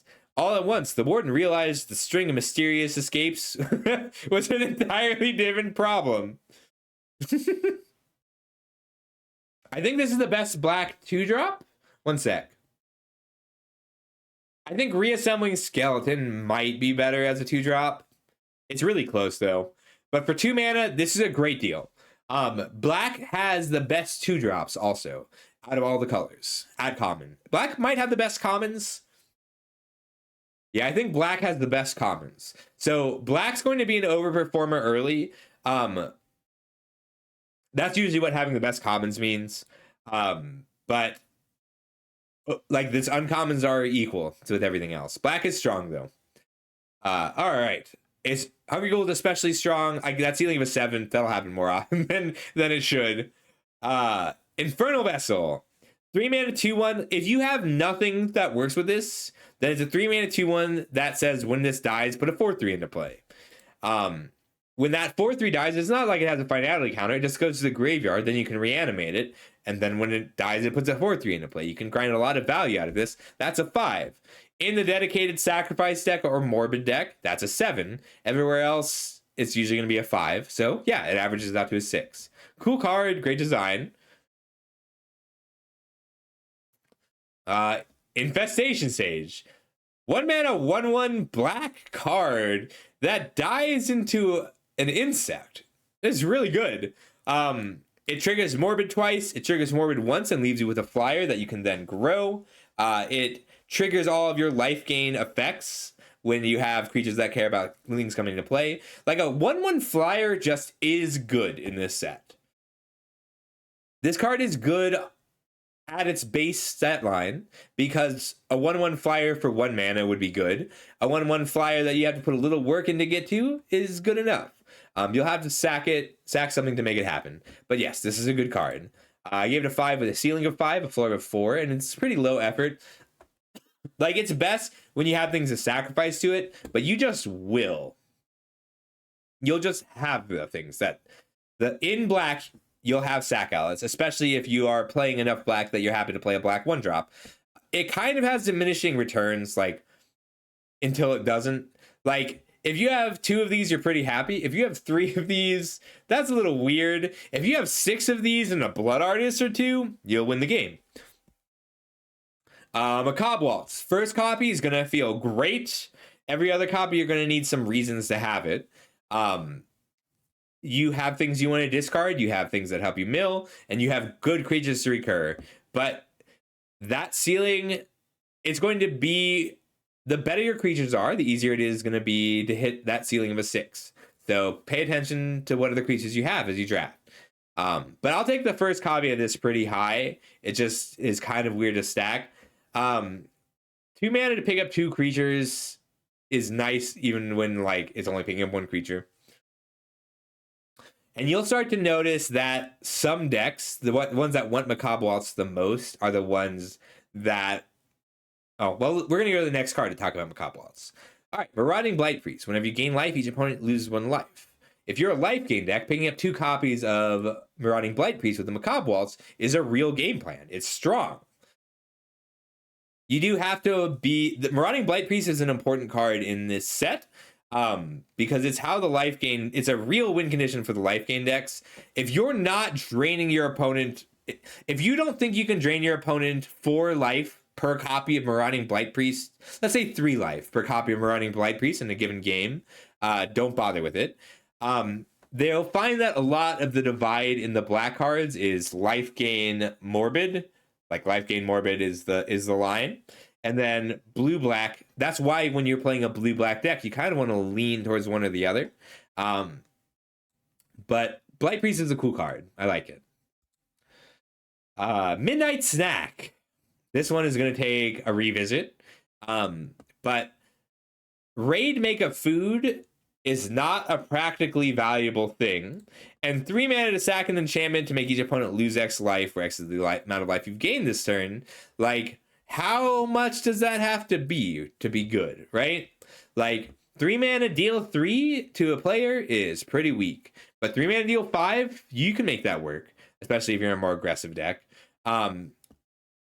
You can, let's say, eat 2 food, sack this enchantment, drains your opponent 6. You gain 6, your opponent loses 6 for 7 mana. It's not great, but making a food every turn is pretty good for a life gain deck. Right. So Beard says you need a lot of mana to make this spicy. Exactly. You need a lot of mana. But it's not impossible. The life gain deck is interested in making a food every turn. The life gain deck is not good at attacking every turn.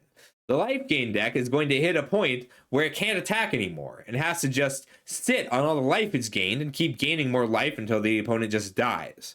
So it's kind of awkward, but you are going to be able to make this work with lifelink creatures. If you have some lifelink creatures, it's a little bit better. There are a few rares that you gain life all at once. So I'm going to just give it a rate like this rating, 216 high. That tends to reflect needing very specific cards to make it work, specifically rares. Like the thing about Midnight Snack is this kind of card, often if you had 3 Midnight Snacks out, they would stack, right? But if I make 3 foods a turn, I can't eat 3 foods a turn. It's a real win condition for the life gain deck, but like I would usually rather have a Marauding Blight Priest than a Midnight Snack. There are some busted rares with Midnight Snack, but we're not going to talk about those right now. If you have them, go for it. Pilfer, cool cards. So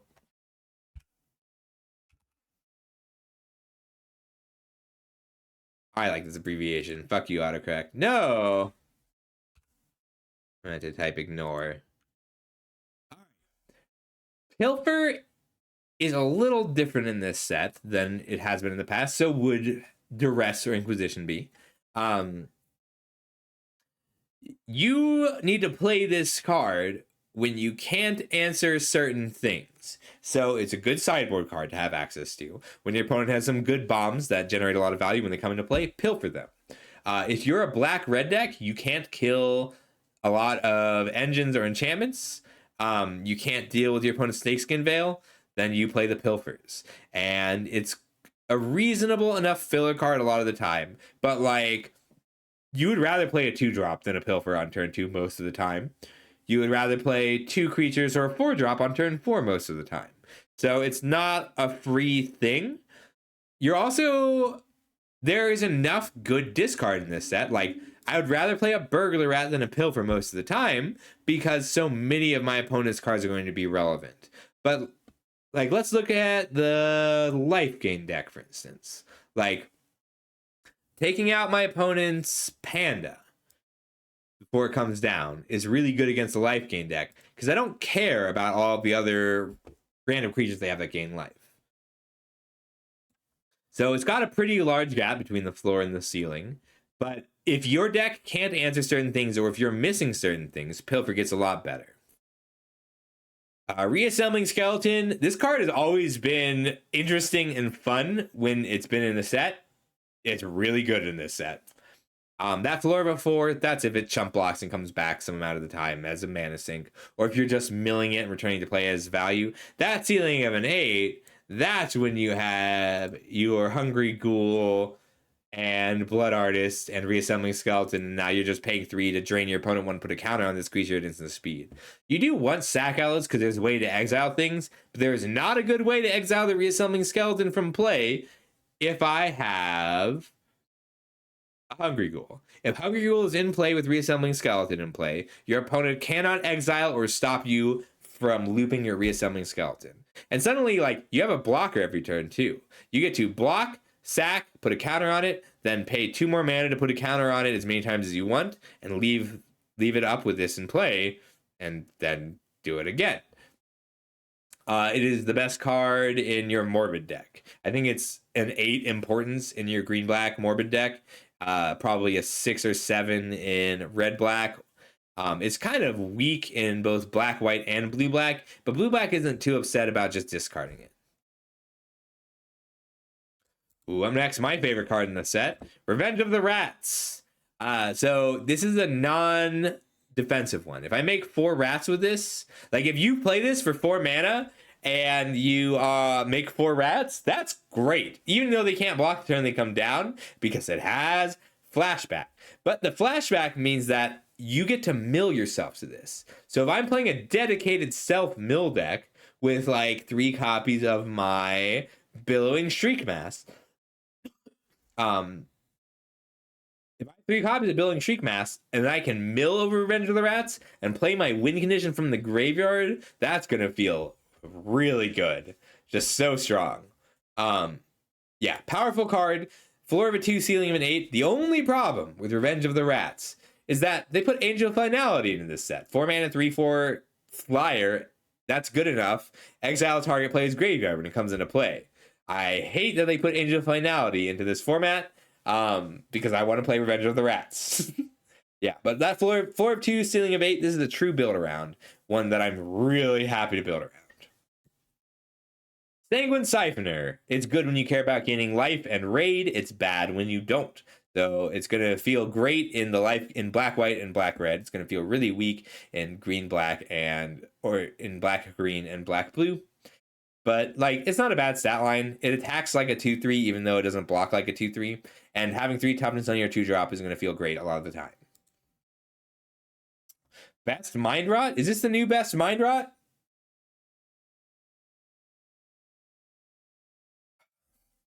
So the thing about Seeker's Folly, we're going to talk about Mind Rot. So Mind Rot is a 3-mana sorcery. Target opponent discards 2 cards. When you... Why don't people play Mind Rot all the time? Why don't people play 4 Mind Rots? It's because taking cards out of your opponent's hand is relevant and runs out. If you have 4 Mind Rots in your hand and your opponent only has 4 cards in hand, well, now they're just going to play whatever they draw every turn. That's especially true against really aggressive decks. Aggressive decks dump their hand onto the board. You Mind Rot, you're not affecting the board. They just keep drawing and playing their spells.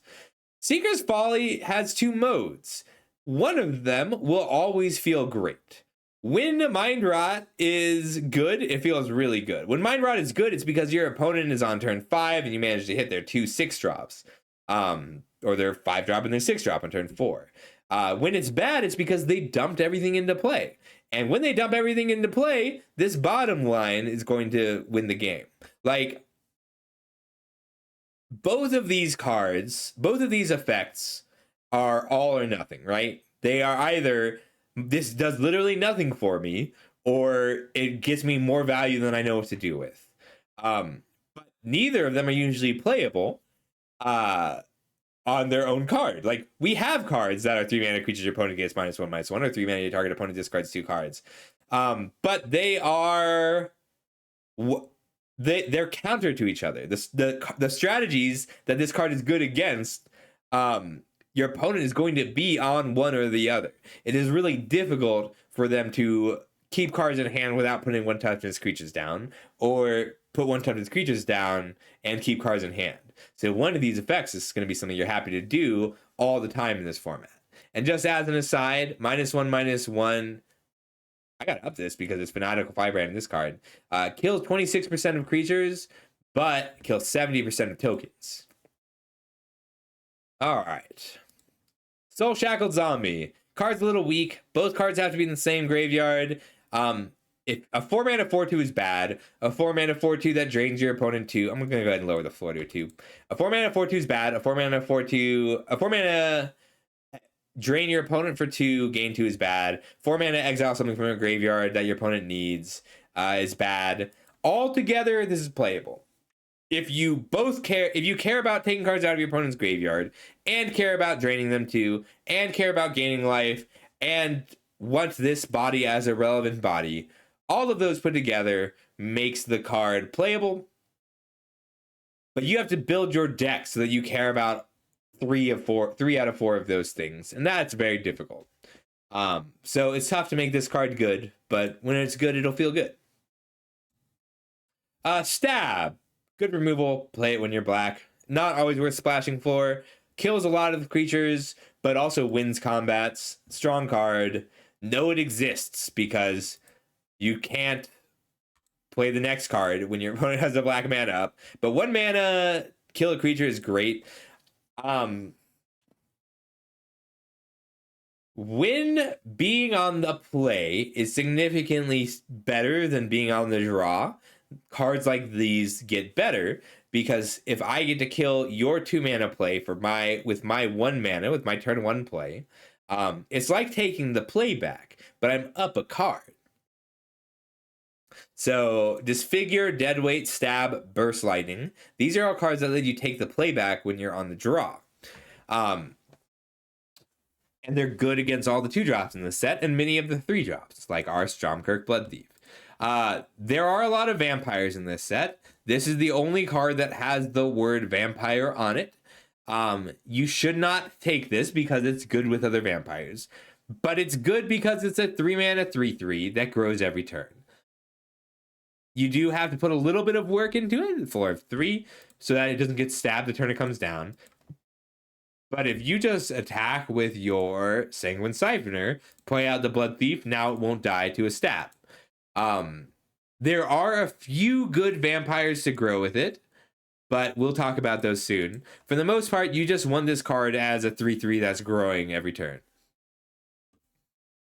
Yeah, I love Disfigure and Deadweight are just interesting in the set. Stab, I liked Stab a lot as an alternative to Disfigure. Like, this is functionally the same as Disfigure, but it makes more sense to me. Like, it makes more thematic sense. Also, Disfigure always looked kind of gross, but I like that they can use either. All right, up next we've got Tragic Banshee. This is giving a creature -1/-1. That's pretty weak. If it's giving a creature -13/-13, that's pretty strong. But a 5-mana creature that kills a creature is very good in any set where recursion is good. So this is a powerful card, not necessarily based on how easy it is for you to trigger Morbid, but based on how many copies of Macabre Waltz, or more importantly, Fake Your Own Death you have. So I agree. Okay, really good point, Beard. So Beard says sometimes you just don't get to kill a big creature with Tragic Banshee. The reason that I have such a high floor on it, although I will go ahead and lower it to a 4. Excuse me. Yeah, I like it at a 4. There are a lot of good 1 toughness creatures. I'm still gonna lower this to a 4.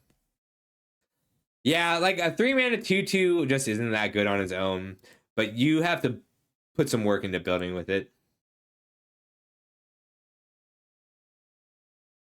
Like, the thing is, I want to leave the floor at a 3 because a 3-mana 2/2 also, like, with the threat of activation, also means that your opponent has to make some bad blocks or spend some removal spells that they wouldn't have otherwise to stop themselves from losing life. And if you're in a situation where you can't apply any kinds of pressure, you're going to lose that game anyway. It doesn't matter that it's a little bit understated. Yeah. I like Threat of Activation on this card a lot. I like the way it plays. All right, Tragic Banshee. The floor is a little bit higher than usual on this style of card because that -1/-1 is relevant. Like, if I get to attack, this is something you will often have to sacrifice a creature for. But if you get to 7 mana, you're okay sacrificing a creature on purpose, or even 6 mana to give something -13/-13. But -1/-1 is good enough in a lot of situations. There's a lot of good 1 toughness creatures. Oh, this is a cool one. Vampire Gourmand. So this is great if you're threatening things, but sacrificing a creature to draw a card is just good. And it's a safe way to do it. Like, you get to keep pushing in damage. There are giant growths in this set. There are good ways to make this a bigger creature on attack. And it's really good with the other vampires. Like, it's good with the Stromkirk Blood Thief. It just has so much synergy with all the black cards, even outside of... Like, black is the only color that's not great at making tokens. But you're happy to sacrifice creatures in general. And this is a powerful sack outlet. It draws cards and is unblockable. Just a good card. Yeah, I don't have too much to say about it. It's just good and you should play it. I know. That's what I was saying, Bearders. Like, card by card, this is not an interesting set. As a whole, this is a good one. Like, the cards interact in interesting ways, and the drafting itself is going to be a little easier, but the gameplay is going to be more difficult than something like Bloomburrow was. Like, I think the thing that people forget a lot is that, like, restrictions breed creativity. Like, your cards have fewer, like, your cards are more open-ended in general, but the ones that are restrictive give you interesting things to do. And it's gonna, this is good Magic, right? Like, this is good Magic. You're not locked into drafting a card because you drafted a card. But at the same time, things don't have as much raw power.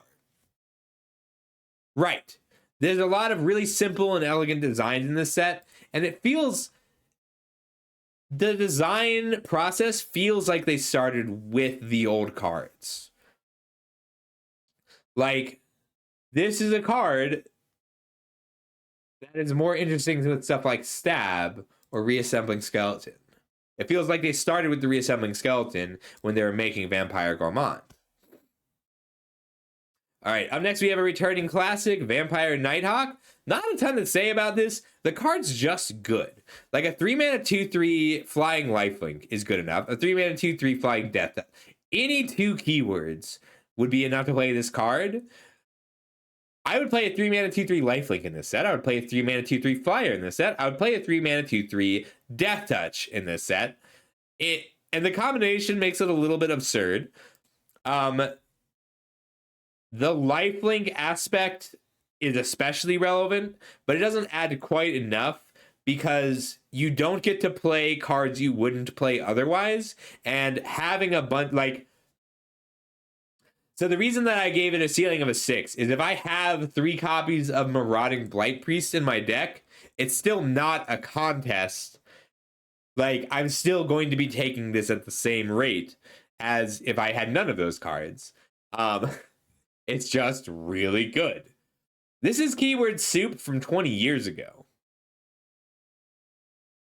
Great card. It is not the de facto best card in this set.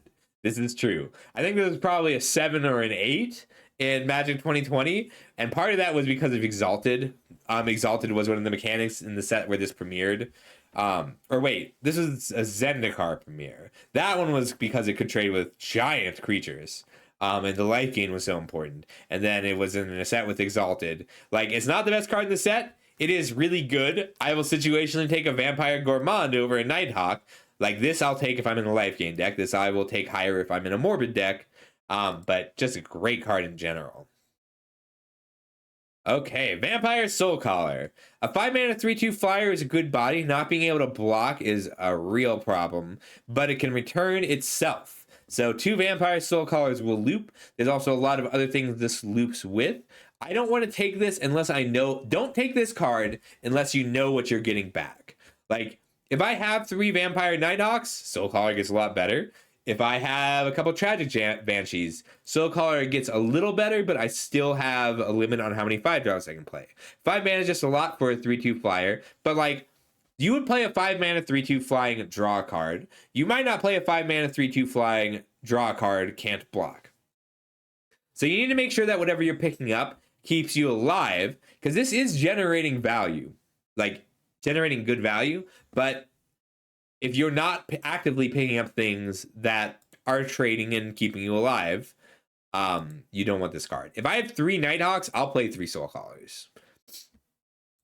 Ooh, Blood Artist with a power that doesn't count your opponent's creatures. The more tokens you like, so I gave it a ceiling of a 7, floor of a 3. I'm raising the floor to a 4. When this card is good, it's going to feel great. If you are sacrificing creatures every turn, you want this card. If you're sacrificing creatures in general, you want this card. If you're a life gain deck, you want this card. If you are a tokens deck, you want this card. Which means black-white wants this card first.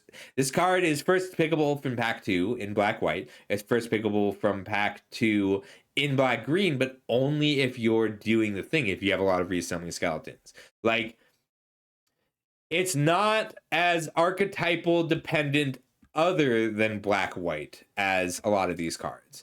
It is dependent on the cards you have around it not on the archetypes. But it's always good in black-white because you are always making lots of bodies and you are always interested in gaining life in black-white. Because it has to be your creatures that die. Like, Blood Artist was always playable. Because Blood Artist was any creature, not just your own creatures, which meant that you could play a Vengeful Blood Witch and 3 stabs and be happy. In this set, you do have to make sure it's your own creatures that are dying. Great question, Carl. Carl wants to know how many exile effects there are. We're going to count Witness Protection for the purposes of this. But it's Witness Protection. There's a red one that deals 5 in exiles. There's a white one that Banishing Light O-Ring, and then there is Eaten Alive, black mana exile. So there's 4 to 5. But this is a slightly larger set. It ends up being about the same as usual. It's going to be fewer than Duskmourn, more than Bloomburrow. Great question. There's nothing. Well, there might be a rare, but all of the sweepers, common and uncommon, do trigger the Blood Witch. Like the deal 2 to everything, -1/-1, deal X to something.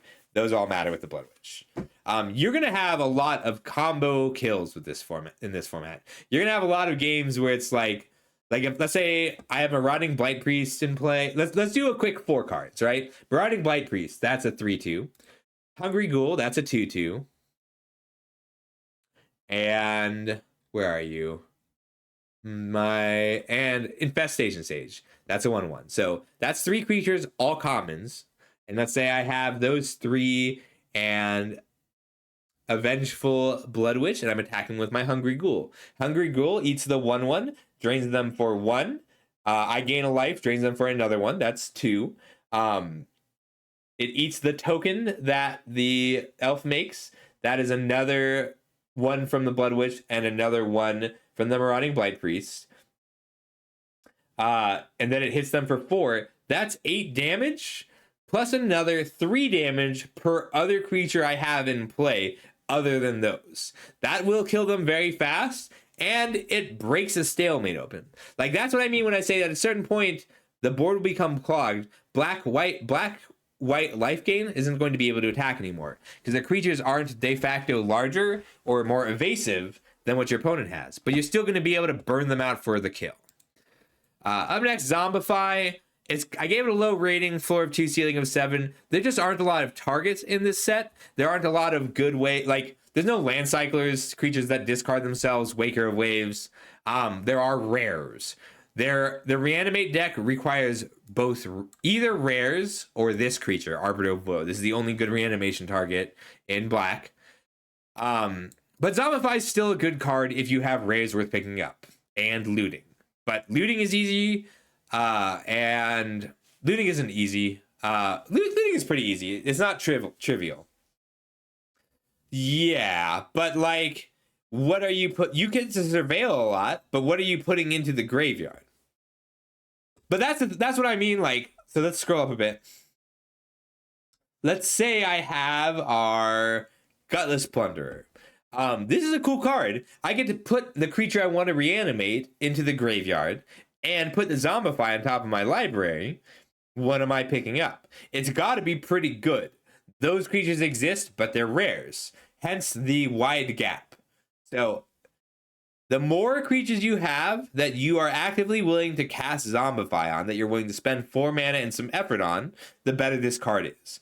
It is not unplayable. Not really. If you're Zombifying a Tragic Banshee, that is fine, but you're not cheating that out, right? I would rather cast where are you? I'd rather cast Macabre Waltz to get back Tragic Banshee and a Burglar Rat pitching a land than Zombify on the Tragic Banshee. So that's the problem with Zombify in the set. There are really good rares. If you have the rares, play the Zombifies. You have to be okay you're not going to be cheating creatures into play. You're going to be getting back a good threat and casting a removal spell on the same turn. Whew.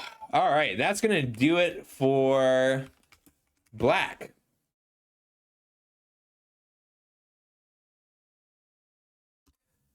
So, what about sack and revive the time gained? let's think about that for a second. If let's use Tragic Banshee as the example. If I am zombifying Tragic Banshee, I still get to kill a creature most likely, and I save 1 mana, but I don't save the time, right? Because Tragic Banshee doesn't always kill something I want to kill until later in the game, 5 or 6. And yes, zombifying that is solid, but it's solid because I'm zombifying it and I can stab in the same turn, or I can pilfer in the same turn. I get to do something else. But the advantage I get over playing a Macabre Waltz on, let's say, the Banshee and a Vampire Nighthawk, like, if I have the 5 mana, I get both of those cards back, and I still get to deploy the Nighthawk this turn, or any other creature, something cheaper. And yes, that's not quite as good as Zombify, but those cards are cards that I'm happier to cast without picking up something huge. Like, if I don't have the Tragic Banshee to zombify, if I have a Vampire Nighthawk and a Vampire Gourmand, I would rather have the Macabre Waltz than the zombify. So, but the rating that I gave the zombify doesn't mean that it's not playable, because everything I just described, the zombify is worse, but it's not worse by enough that I'm going to be upset when I zombify my Banshee if I have the ability to zombify a...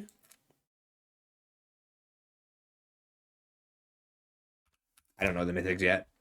Like, if I'm zombifying a Herald of the Eternal Dawn, then I am okay. I'm okay risking the fact that Zombify is going to be a little weaker than Macabre Waltz a lot of the time, or a Bloodthirsty Conqueror, or a Quilled Great Worm. So, like, in an average black deck, I would rather play Macabre Waltz than a Zombify. If I have a couple bomb mythics and a little bit of looting, then I'm okay playing the Zombify, even if sometimes it has to hit the Tragic Banshee. So that's my reasoning. I know that probably seems like a lot of reasoning for a 1 point difference in grading. But thinking about cards this way is how I draft. All right, we're gonna run a 90-second ad break. I'm not gonna go anywhere, but I'm out of snoozes. Right, and it's worth the trade-off in some situations. Yeah, but thank you. Those are really good questions. All right, give us just a second. We're gonna run a 90-second ad and move on to green.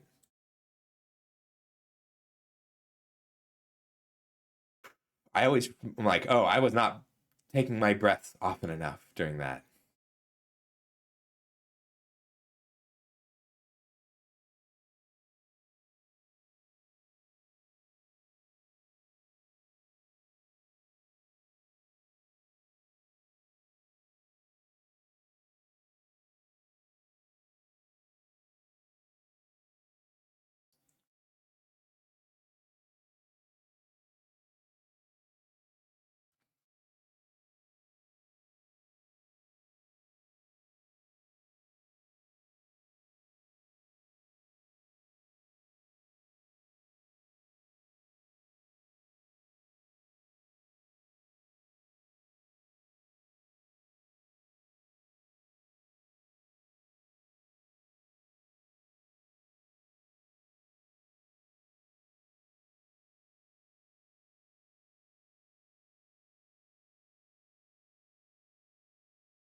The song is so, like, relaxing.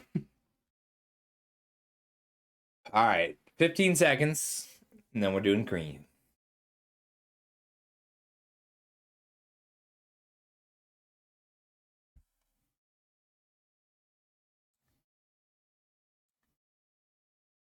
I really like this art. I think it's very cool. What if this is a whole plane where there's no real elves? All elves are just powerful, pretentious people who wear filigree on their ears. What if they're all fake? I feel like that's the kind of thing that we should get for Magic for April Fool's Days. Like, what if What if Wizards put out an announcement like every elf on Dominaria is using fake ears? Every single one. They would have to like set it up ahead of time. Like for this whole year, it would just be look at all these creatures with gold filigree on their ears. All right. On to green is the last color for today, and then we're doing 2 tomorrow. I know this is dense, and just so everyone's aware, you will get a lot out of drafting the set from watching the whole thing, but I designed these so that you can jump to the card you need. Hey Gromit, how's it going? You got here just in time. We're just about to talk about green. All right, so the biggest difference approaching the green-black morbid deck between green and black is when you're looking at the green cards, you have way fewer options for killing your opponent's creatures. You're much more interested in finding your creatures that are good at dying. Green has a lot of creatures that are good at dying.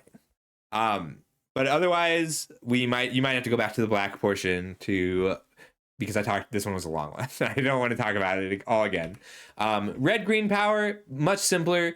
You're just looking for large green creatures, and green has some very strong combat tricks available. Excuse me. But for green blue ramp, this is a weird one. You might be able to tell because Tatiova is a weird one.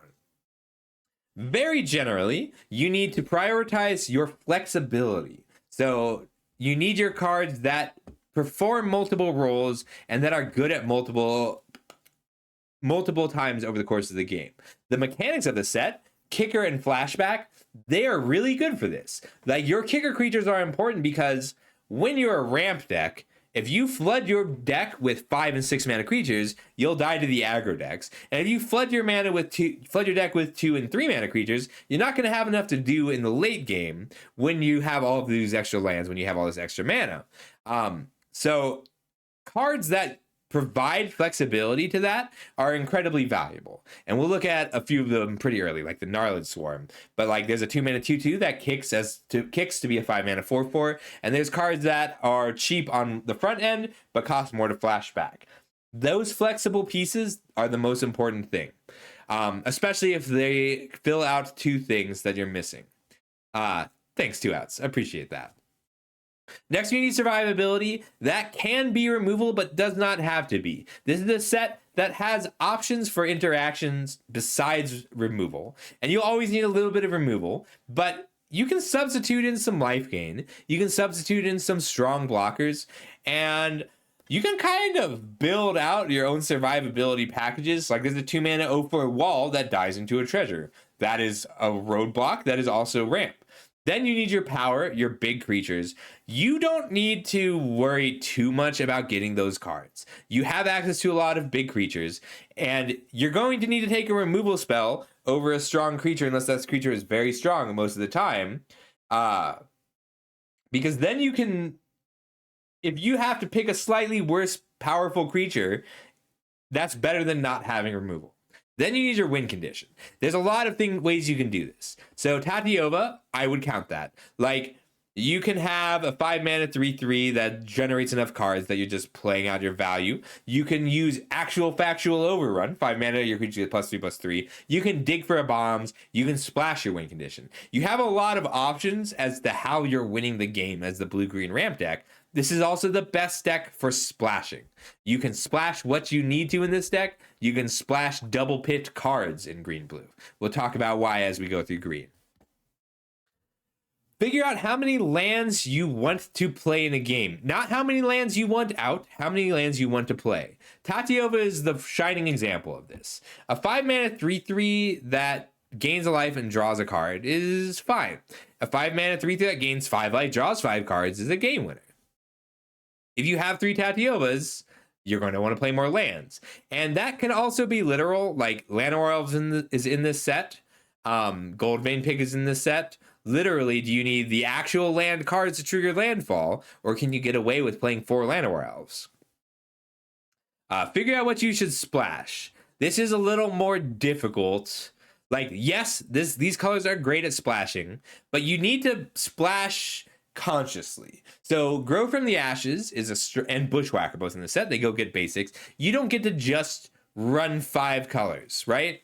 Like, because you need like you can splash a double red pipped card if you have 2 mountains in your deck. Milling your mountains is a very low risk thing.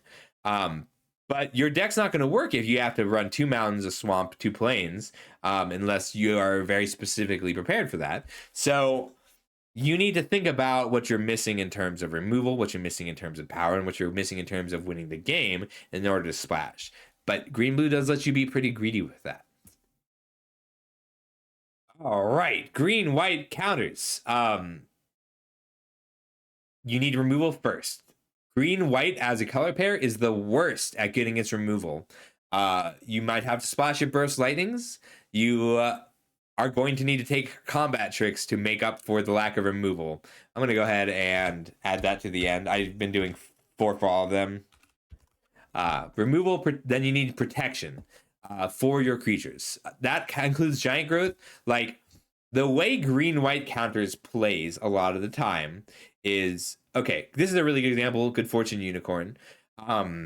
We haven't seen it in the green or the white cards. You will have very important creatures like Good Fortune Unicorn, and then a lot of unimportant creatures. You will have lots of spare cat tokens, or elf tokens, or insect tokens, or just generic 2/2s. But they become a 3/3 when you have the Good Fortune Unicorn out. You will have Johnny's Pride Mate is a really good example, and it's going to get huge. You want to be able to protect that, whether it's from a Death Touch creature or a burn spell early on. Like, if your opponent is on mostly red cards and they're trying to burn your Johnny's Pride Mate, you can literally make your Pride Mate so big against mono red that they can't kill it with anything in their deck, but only if you get it through the early turns. You know how to get it past 6 damage, right? So removal, protection, payoffs. That's not necessarily always going to be a counters thing.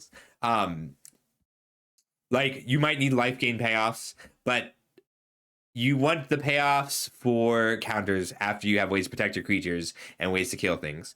Then cards that play to your plan. So we're going to talk about that more as we go, but your plan might be a big surprise trick, a big surprise combat. It might just be putting out a Good Fortune Unicorn and then putting 5 tokens into play and having that be 10 power instead of 5. It might be overrunning at the end. And then combat tricks. And that's just because you really do need ways to keep your creatures alive. And protection and combat tricks are often going to be like the same thing. That's why it's down at the bottom. So you have high synergies available in the counters deck than with other archetypes. But you have high synergies available to go wide. High synergies available for Morbid, for Life, for Flyers, for counters, and they're often going to be mutually exclusive. So lean in, whether you're leaning into white for the tokens, leaning into green for the size, or leaning into green-white for the counters. Most cards that having creatures with counters on them is free. Having creatures that care about having creatures with counters on them is not. So many different cards will just have counters when they come into play or put counters on something else. Not a lot of cards will reward you for that. So that's when you might need to take the payoffs a little bit harder. After tricks is just other creatures. All right, starting. Green. Our first card is Affectionate Indrik. There's a lot of good 3/3s in this set, and there's not a lot of cards that punish you for the fight. There are a lot of good ways to ramp into the Affectionate Indrik so that you get to play to take out a key creature. There's a lot of good creatures that are small that you want to fight. This is a good card in this set. A 6-mana 4/4 that kills a relevant creature is great. This will kill a flyer. It kills, just as a quick overview, these are all very important creatures.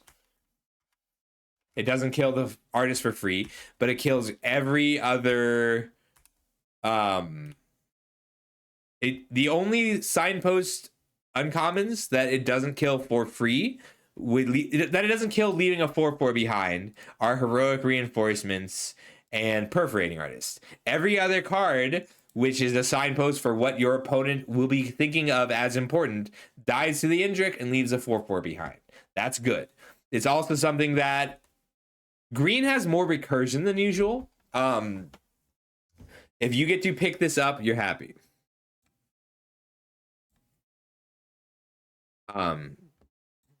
Yeah, good card. Better than usual. Like this effect, 6 mana 4/4 fight a creature, has always been good. Is much better than usual in this set because creatures are smaller on average in this set. Ambush Wolf. This one I had to think about a bit. Exiling a card from a graveyard.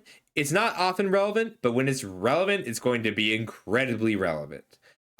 Blue has Thalarian Terror in this set. Black has a lot of creatures that you want to pick up actively. And white has a reasonable amount of recursion, and green has a reasonable amount of recursion. It doesn't do a lot against red. It's good to think of this as a removal spell a lot of the time. Like, having flash adds a lot. Having flash to block a creature that's attacking, you get to kill a 4/4. That's great for 3 mana.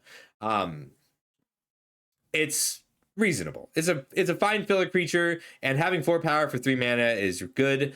This is also one of the things you're happy to accelerate out on turn 2 with the Llanowar Elves. There are a reasonable number of 1/3s that this blocks as well. Not a ton. Like, your opponent's more likely to have a 2/2 or a 3/2 on 2 or 3 mana. But there's a lot of 1/3s. Like, you are happy in a green Morbid deck to play as many creatures that are removal spells as possible, just because you want creatures. Apothecary Somber, I need to go ahead and lower this. I did this early and then looked at everything else. 6 mana 6/6 Vigilance, fine, not great. 6 mana 4/4 gain 4 life, Vigilance, fine, not great. The options are nice.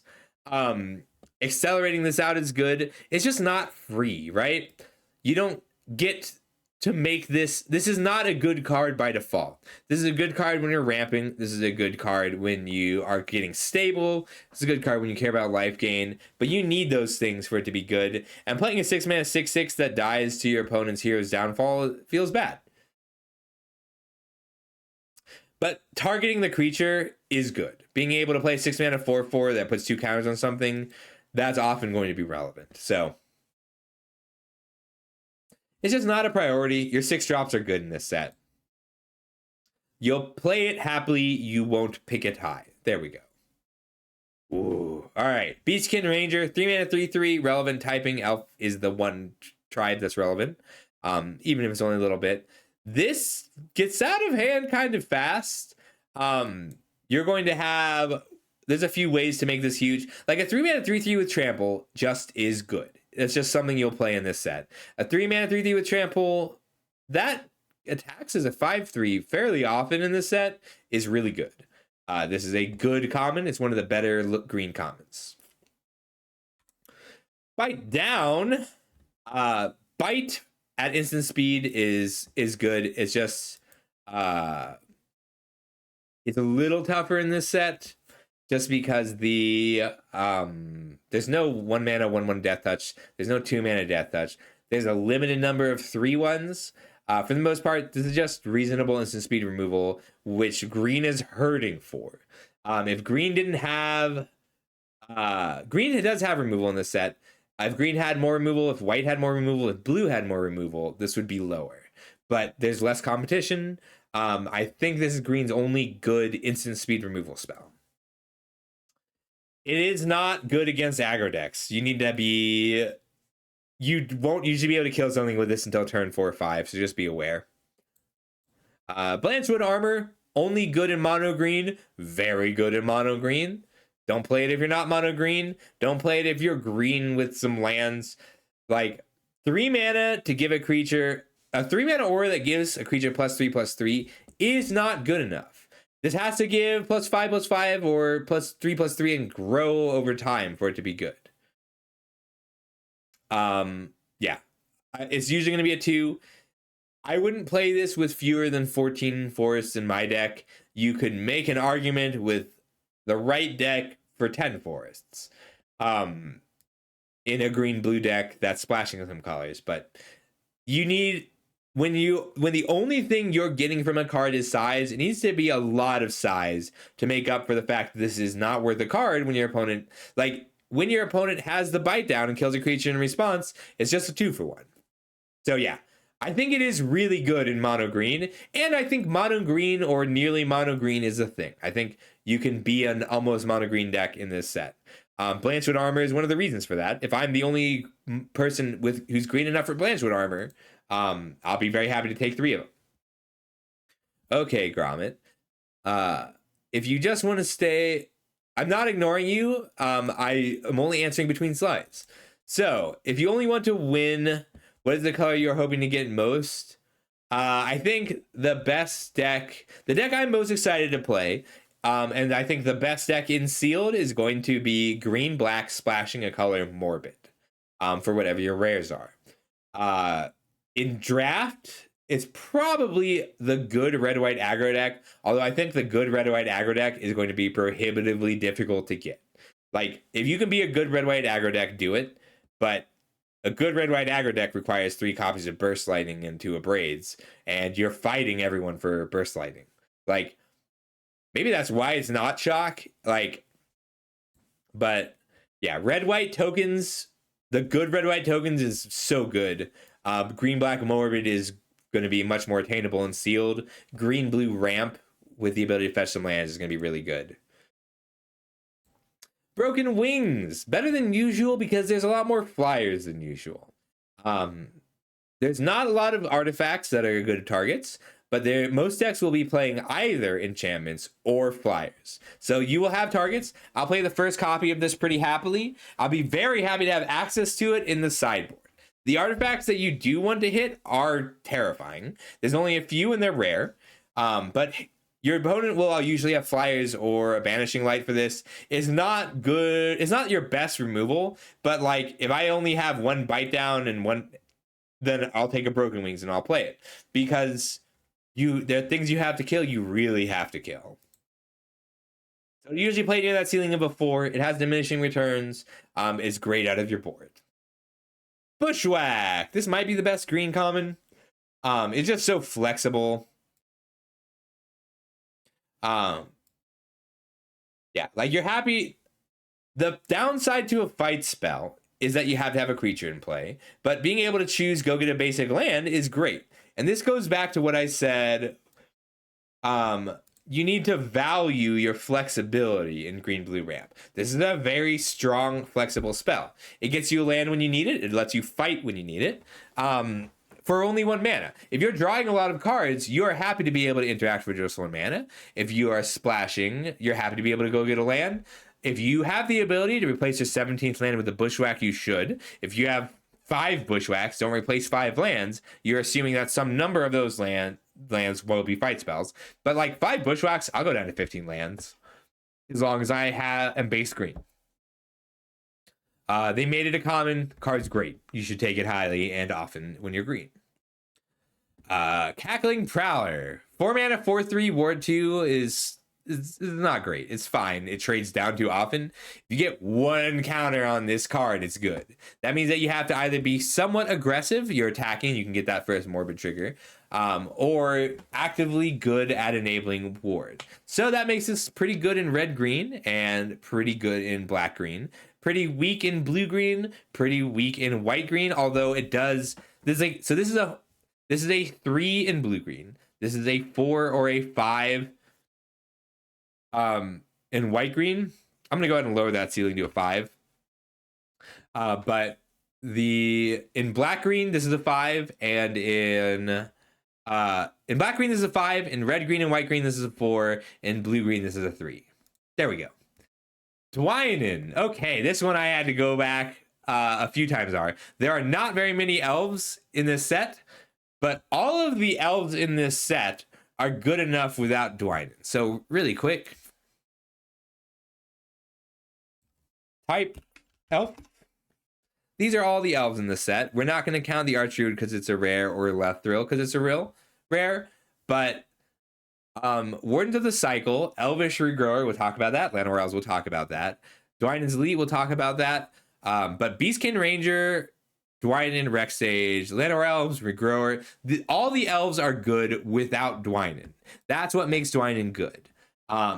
The stat line on Dwynen is better than usual because Reach is a rarity. There are only 3 cards with Reach in the entire set. Average 8. There's usually about 7 or 8 Reach creatures in the set. But all the Reach creatures are green. There's no red Reach creatures. The lack of Reach creatures makes Dwynen good. Like a 4-mana 3/4 with Reach is almost good enough in this set. But if you can make it a 4/5, you're happy. And this is not a card you take because you're an Elves deck. This is a card you take because you're a green deck. If you're green-white, you're happy to gain the life. 1 3/4 that attacks to gain 1 life is good in green-white. Yeah, no secret red Reach, not a card. There's not even a enchanted creature, like put a +1/+1 counter on target creature, it gains Reach until end of turn. Target creature, untap target creature, give it +1/+3, it has Reach. Like, Reach is a rarity. And that's a problem in a set with, hold up. In a set with 25 flyers, that is 10 to 12 more than average. There are only 3 creatures with Reach. There are 0 combat tricks with Reach. And there is a combat trick that grants flying. Yeah, well, so the thing that keeps flyers in check in this set is flyers. Every color has a lot of flyers, except green, which has 0. So you need Dwynen in your green deck. All cards with Reach in green are inherently a little bit better. And Dwynen is good. This is a good card. You don't take Elves because you have Dwynen. You don't take Dwynen because you have Elves. You just play Dwynen and expect to give 1 Elf +1/+1 this game. But that's fine. That's a 4-mana 4/5 body. That extra life gain, you don't care about gaining 5 life with Dwynen. You care about triggering your life gain cards incidentally 1 time. Story time. Back at the Magic Origins pre-release, we had someone who opened an error pack. Like, they opened, it could have been a coincidence. They opened their pre-release kit. All 6 packs were identical. They had 6 identical packs. The rare was Dwynen. And I said, okay, look, you can play this if you want. I'm going to recommend against playing this, but I will give you a free pre-release kit. You can play that instead if you would like. And they chose to play their 6th Dwynen pre-release in Origins. That doesn't work. It's legendary. You can't make it so that you have 6 legendary creatures with the same name in your pre-release deck. You'll lose, and they did. I tried to warn them. Yeah, Dwynen doesn't stack well. But they did. It is tough to get Dwynen into that ceiling of a 7. You can do it. There are a few Elves that make it possible. But you're happy playing it at a 4 or 5.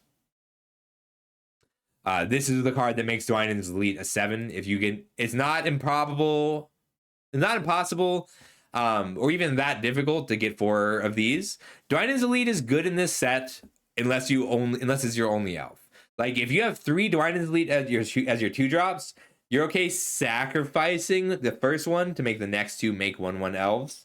And Llanowar Elves is in this set. But you're happy playing this in green-white because green-white wants tokens. And it's a little bit weak in red-green or blue-green, but it's pretty great in green-black and green-white because both of those archetypes want tokens. And you will also just play more of them the more incidental elves you have. Like, the thing is, the elves are just good in this set. The very few elves this is the only elf that doesn't work without other elves. Dwynen and Beastkin Ranger are just good with elves in general. Okay, up next we have Eager Truffle Snout. This is a cool card. 3 mana, 4/2 trample. Very likely it will trade with the creature and make a food. But it takes size increases really well, and it pairs nicely with a lot of cards. Like, on its own, so this isn't an archetypal thing. Like, it's not a 3 in some decks and a 5 in others. It's just about what cards you have that work with it. Your Giant Growths make this better. Your Garruk's Uprising makes this better. Your Rubies make this better. Your Llanowar Elves make this better. You do need those cards. But if you get to Sure Strike this, you're happy. It wields combat tricks well. And the life gain from the food is a relevant thing. I want the fortress. Thank you, Ben, for showing me the fortress. Okay. Elfsworn Giant. This makes elves not well. I do not want to pay 5 mana for a 3 toughness creature. The difference between a creature with reach that has 3 toughness and a creature with reach that has 4 toughness is immense. There are a lot of good 3 power flyers. There are not a lot of good 4 power flyers. The landfall is nice, but it's gravy. Like, however, you can build to make this good. It fits reasonably well into the Tatyova deck, but like, I just don't want to pay 5 mana for my 3 toughness creatures if I'm not making elves. But if I play this on turn 6 and play an Evolving Wilds to make 2 elves, pretty happy with that. Like, the reach is a little awkward because you really do want to be attacking here. Right. Landfall on a 5-drop is less valuable. But if I'm attacking here and then making a blocker, like, this is comparable to the 4/4 in the last set. So let's look at the Razorkin Horde Caller. 5 mana 4/4 whenever you attack, make a 1/1. Like, that got to do it the turn it came down, and it got to attack at the turn it came down. So it was self-enabling. This is significantly worse than that. But you can, if you can build your deck to make this into a Razorkin Horde Caller, then its ceiling is a 6. There might be, I feel like there has to be a rare landfall enabler. I just haven't seen it. But like, you need a lot of Evolving Wilds before you're happy to play an Elfsworn Giant. But if I have 3 Evolving Wilds, I'll play the Elfsworn Giant. It's just a little awkward. Ooh, best green card? No, but it's certainly up there. I have this tied with other cards. This card is, it's really just fantastic in this set.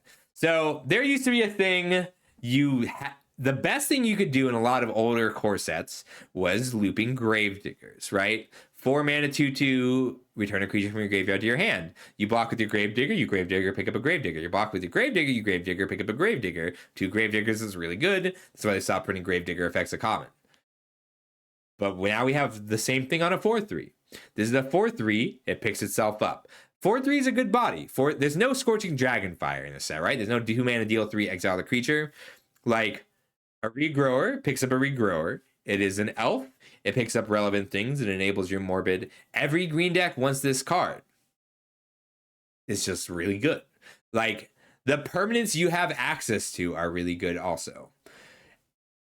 The selection you have on permanents is a relevant thing because sometimes you will need to just pick up a huge creature. Sometimes you'll need to pick up a removal spell. Sometimes you'll need to pick up a small creature that you can play right away. Sometimes you need to pick up a Dwynen's Elite and have 3 bodies. But this deck is really easy to make powerful. This card is really easy to make powerful. Picking up an Evolving Wilds is fine. Like, picking up an Evolving Wild, like, it makes a lot of bad cards better because you can pick up an Evolving Wild. You can Elfsworn Giant pick up an Evolving Wilds. That's a lot better than it makes this card better. Yeah, this is just a very strong card. Hey, Jaffer. How you doing? Thank you so much for the raid. Sorry, you caught me. We're doing the set review today, which means I have a lot of the notifications turned off. That's why you don't have the big explosion. Hi, everybody. I'm Scuffle. Jaffer happens to be one of my favorite constructed content creators. I do more drafts, but I do try to keep everything educational. So ask any questions you have, if you have them. Today we are doing the set review. We're almost done, and then we're going to be doing some drafting. We are about a third of the way through the green cards, and then we'll be just doing some regular drafts. But I answer questions and talk about cards between each card. If you think I'm wrong, please tell me, and we'll talk about it. But everybody check out Jaffer for constructed content, because I'm not good at constructed content, and Jaffer is great at it, especially like the medium old formats that are actually interesting. Although I'm curious to see what you're doing in standard after Foundations, because that is the format this week or this month for the qualifier weekend.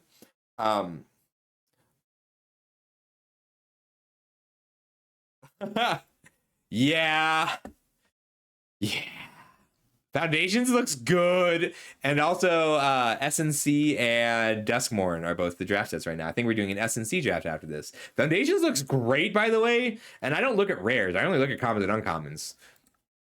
All right, up next. So we just did Elvish Regrower. This is one of the strongest green cards available. This is just a good effect in this format. I'll do a Capenna draft. It is cool to know about. It is not cool to do 100 of like I usually do. Felling Blow. This is a reasonable removal spell. It's like creatures before the Felling Blow tend to be a little bit smaller. That's the main problem. Like, so Bite Down is a little bit weaker in this format because it's harder to have the creatures that kill other creatures in this set. There's no cheap Death Touchers. But Felling Blow is a somewhat risky card because you do get to grow your creature enough to kill a creature, and counter synergies matter. But it's also a bit of a risk because the cheap interaction is really good. Like if you play a Felling Blow on your Eager Truffle Snout and your opponent disfigures it or stabs it or burst lightnings it for 1 mana, then that's a 2-for-1 that you're not going to recover from very easily. But green needs removal. You just have to be careful in how you play with the card. That ceiling of a 5 is in the counters deck. In green-white, this is a 5. Everywhere else is a 4. It's a fine but risky removal spell. If you're aggressive enough or putting on enough pressure, this card gets a lot better. But the decks that are aggressive and put on pressure also just have access to other removal. So in terms of pick order, it is a little lower than usual. Up next, Garruk's Uprising. Oh, I'm so excited to draft with this card. So drawing a card when it enters, it does replace itself as long as you have a creature with 4 power in play. That's not free, but it is not that difficult. We're going to go ahead and raise the floor to a 4 because it's hard to get at that floor of a 3. If you play it, if this draws you 2 cards, it's great. Don't underestimate that line. Creatures you control have trample. The large creatures in this set do not default have trample. Like the 6 mana 6/6, the 5 mana 5/3, they don't trample. So having a card that blanket gives them all trample is great, and then having it on a card that is good in multiples, that replaces itself in multiples, is really good. A lot of the weaker 3 mana creatures have 4 power in this set, so suddenly making them all draw you a card as well makes it a lot stronger too. This is a cool card. It's not the first printing of it. It has been variable in power level, but it's really good here. Floor of 4, ceiling of 8. Average is going to be a 6. It just has to do with how many cheap 4 power creatures you have and how much ramp you have. Giant growth. So combat tricks. This is just a good trick in this format. It's good because a lot of the removal also deals damage. Like making your creature suddenly survive a burst lightning and win a combat is solid. 1 mana, 3 damage is good when you're drawing a lot of cards. There's enough card advantage that you're happier with high impact 1 mana tricks in this set than usual. So it has a slightly higher score than usual. Like in a lot of other sets, Giant Growth would be a 3. It's going to be a 4 here. And it's going to be a 5 when you need to keep specific creatures alive through a burst lightning or a stab. So even white in this set has size-based removal. White, red, black, and green all run common removal spells that you can survive by casting Giant Growth. That means that Giant Growth is going to be better than usual. That also means that toughness granting combat tricks are a little bit better than usual, which is important because the blockers changed makes combat tricks a little weaker. You need your average combat trick to... A combat trick needs to be better on average to be worth playing, and you'll see that reflected in Foundations.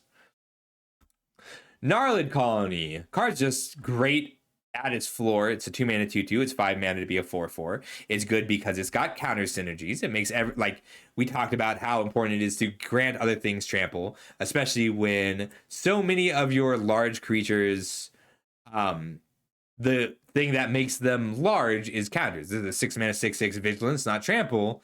Granting it trample with a creature that has a flexible cost is very valuable. And we talked about earlier about how in blue-green specifically, you really need to value your flexibility highly so that you're not stuck with too many creatures you can't play or being overrun on the ground early. But this is a great card because it's got 4 power, it's flexible, and it puts counters on it. It's not great in green-black, but it's still a passable body in green-black on both ends. So 4 in green-black, 5 in red-green, 6 in green-blue, and the other one, green-white. Okay, up next we have Grow from the Ashes. This is a deceptively strong card because most people would tell you that Rampant Growth is a powerful Magic card. 2 mana, search library for a basic land, put it into play tapped. Grow from the Ashes is 3 mana for an untapped land or 5 mana for 2 untapped lands. That means that if you are able to utilize that mana the turn you play it, maybe because you've been taking your 1 mana tricks highly, maybe because you have some good 2 mana plays available late, this is the same cost as Rampant Growth. You get to play it on turn 3, use the mana, or play it on turn 5, use 2 mana. It does not ramp you meaningfully from 2 to 4, which is the advantage that Rampant Growth has. But it does ramp you to 5, and green has great 5 drops. It also ramps you to 8, which you care less about, but a land's a land. So very good when you are using that mana and when you are interested in playing 5 mana spells a turn early. Also, the reason that you can splash. So earlier, back when we were looking at the green-blue cards, I said you can splash a double-pipped red or black card by grabbing 2 untapped basics. Like, playing 2 mountains is enough to play a double pipped card if you have 3 Grow from the Ashes. Or if you just have a little bit of fixing, you can Grow from the Ashes for one of the mountains. Like a ramp spell that has the possibility to give you card advantage, the flexibility on this card means that it's great in green-blue, and it gets better the more powerful cards you have off color. It's also nice in landfall decks, which I haven't seen the rares for. Ooh, Inspiring Call. So you have to have creatures with +1/+1 counters on it. But if you have 1 creature, let's say Gnarlid Colony. If you have 1 Gnarlid Colony in play, you're 4/4, and you play an Inspiring Call, draw a card, give a creature indestructible, that's really good. If you have draw 2 cards, give 2 creatures indestructible, win 1 combat, that's great. It counters target Day of Judgment. If you are just spending this on their end step to draw 3 cards, you're happy. The floor of this card isn't you have no creatures with counters in play. We're assuming you can build your deck better than that. The floor of this card is save 1 creature, draw 1 card. That's a 3 because it's situational.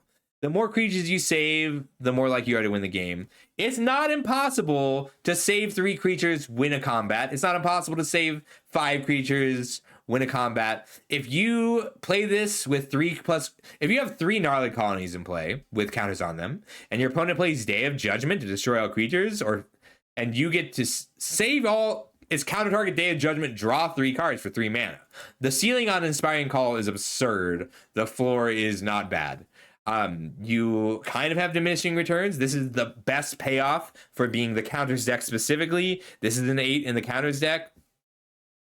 There are 23 creatures that, at common or uncommon, that come into play with +1/+1 counters or gain +1/+1 counters for free or a trivially easy cost. There's another 7 that get counters in a more difficult way. All right, that's the halfway point for green. Nope, that's the 2/3 point for green. All right, up next, Llanowar Elves.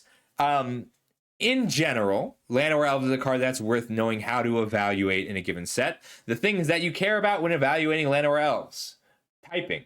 How relevant is this body later? Ramping. How relevant are my 2 drops? In this particular set, your 2 drops are really good and your 3 drops are a lot weaker. However, the rare 3 drops are absurd. There's so many good rare 3 mana creatures. It would be a 6 if your 3 drops were better, if you were actively interested in getting your 3 drops down a turn early. We saw this in like Dominaria United, original Dominaria. Putting out a Steel Leaf Paladin on turn 2 was enough to win the game because it would hit for an extra 5 damage before your opponent could kill it. But It's usually going to be a 5 in this set because missing your 2 drops is not something you always want to do. Holding a mana for another 1 drop isn't always something you want to do. But it's a good part of the dedicated ramp deck. It's a good attacker if you are just going wide with overruns and Anthem effects. It's also really good with Dwynen and Dwynen's Elite. Up next, Mild-Mannered Librarian. This is the first 0 effort card we've had in a while. 5 mana 3/3 draw card is good enough. 5 mana 3/3 draw card spread out is just great. And this is a set with counter synergies. So a 5 mana 3/3 with counters that draws a card is fantastic for the counters deck and in general. But this is a good card. You should take it pretty high if you're green. Most green decks will run it, but you won't always play it. There are cards you'll take over it, but you'll always play this happily if you're green. You have to be a little careful because your opponent can disfigure this in response to the activation. So just make sure you're activating it when it can't be hit with a Burst Lightning. But if you have 4 mana up and you suspect a stab or a Burst Lightning, don't activate it. Like, just wait until they're tapped out or until they try to stab it, because the first person to fire their stab will lose that fight. This card is very strong, Needletooth Pack. Like, if you get it to grow 1 time, it will grow every turn. Because a 5 mana 6/7 on curve means that your opponent's going to have to keep chump blocking it, and it's going to keep growing. I might lower this. It's going to be a 6, because I always play it if I'm green, but I won't be green because of it. Like, it's just big, and it's really big. You're not bad at triggering Morbid with this card because it does kind of trigger it on its own. But the fail case of a 5 mana 4/5 is fine. So we're going to go ahead and drop the floor as well. So it's usually going to be a 6. You can get up to a 7 in the counter sec. It'll be a 5 if you can't trigger Morbid reliably. Cool card. It's also a very pretty card. I like it. All right, up next, Nesh and Hornbeetle. It looks like I made this one a little bit too big. It drive me crazy. Little more.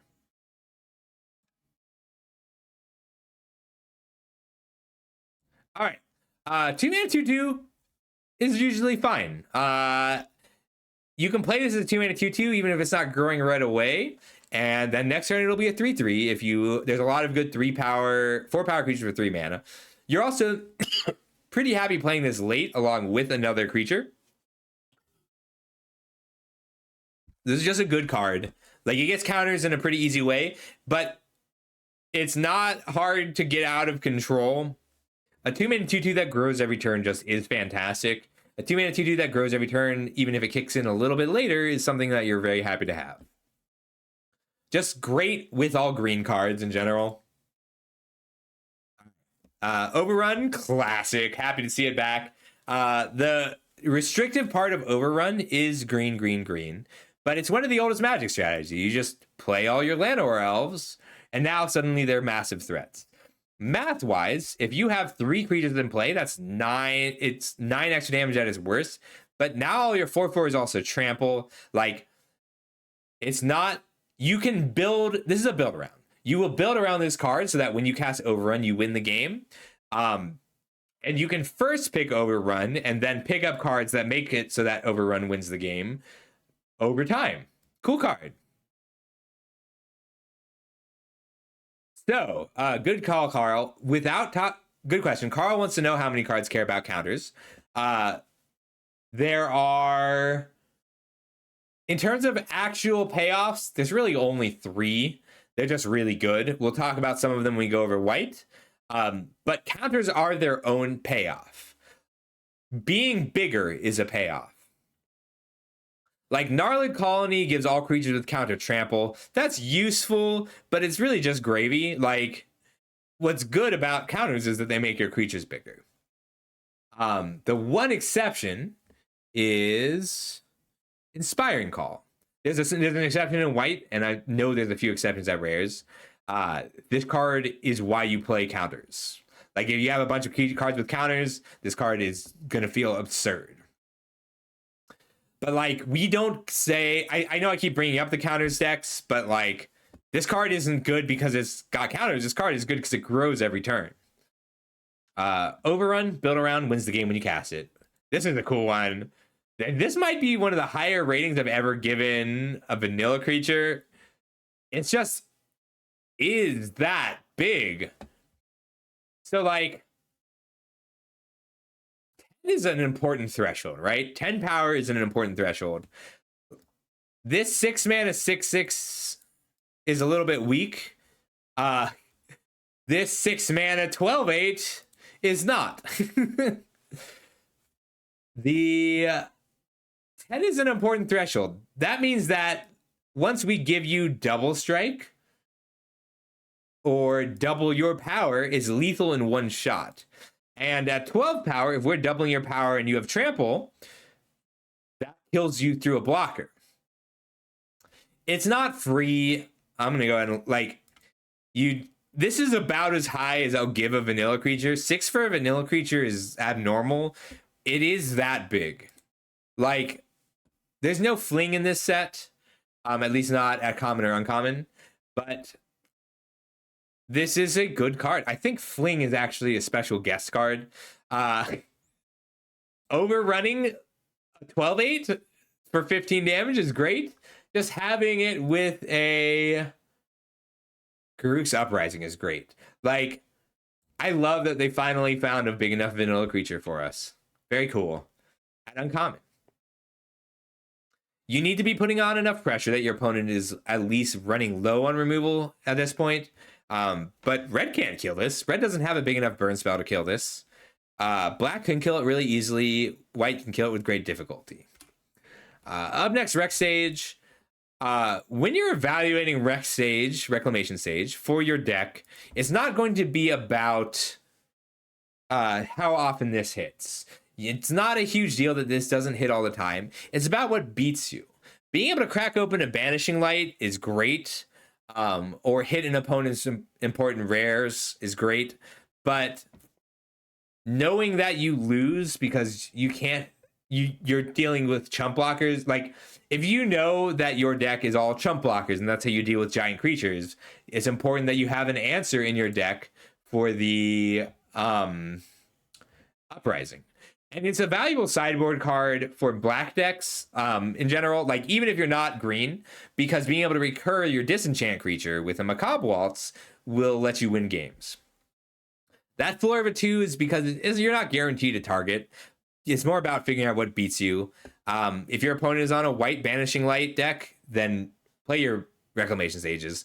Blue-white Flyers really wants to be playing with both Witness Protection and Banishing Light, so you want Rex Sage. This is an important sideboard card to note in best of 3 in non-green decks as well. When you're playing sealed, check for Reclamation Sages. You'll need to side them in even if you're not green sometimes, but the floor is a 2. It's usually going to play somewhere between them. Like, it really is kind of all or nothing. It's either great or bad. But your fail case of a 3-mana 2/1 is better than fail case of Disenchant being stuck in your hand. 4 cards left. All right, up next we have Snakeskin Veil. 1 mana, put a counter on a creature, give it hexproof. It's just good. This card has gotten better over time as creatures got better.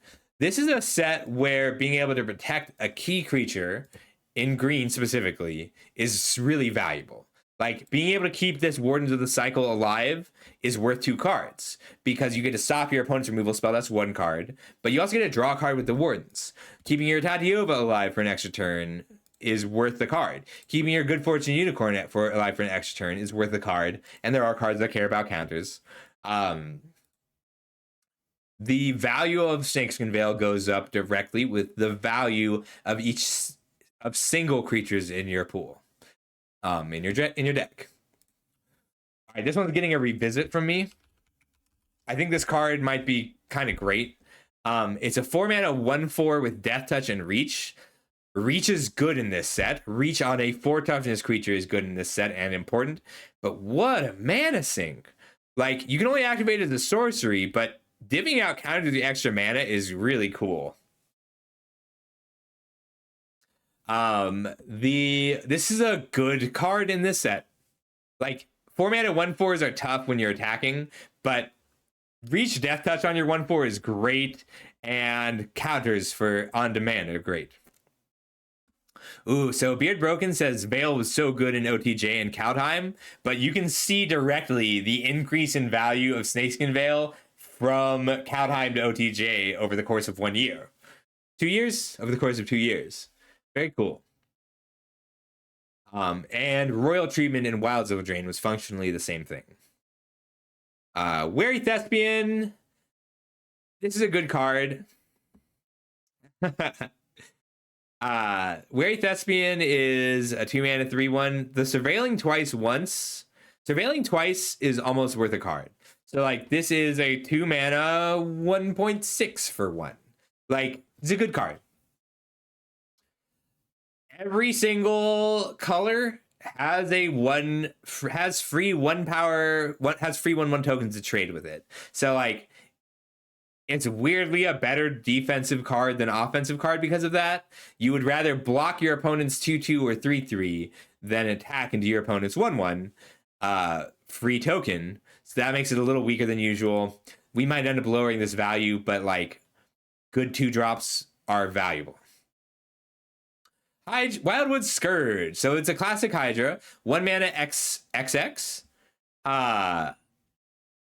The nice thing about Wildwood Scourge, so like Ivy Elemental was the original version of this card, was green X, play X counters. The nice thing about Wildwood Scourge is when you pay 2 mana for it as a 1/1, it will still grow over time. Like you can think of this as an X mana XX a lot of the time, just because that the first counter is going to be free from something else. Like you will just play a Snakeskin Veil to grow your Wildwood Scourge a lot of the time. The ceiling is high on this because of that keyword big. If you're putting a lot of counters on things every turn, if you're playing 3 mana to put 2 counters on your creatures, or using your, where is it? The Neshin creature. Using your Neshin Hornbeetle to put 2 counters every turn on something, it gets big fast. Yes, this is the other payoff. And it's a good payoff.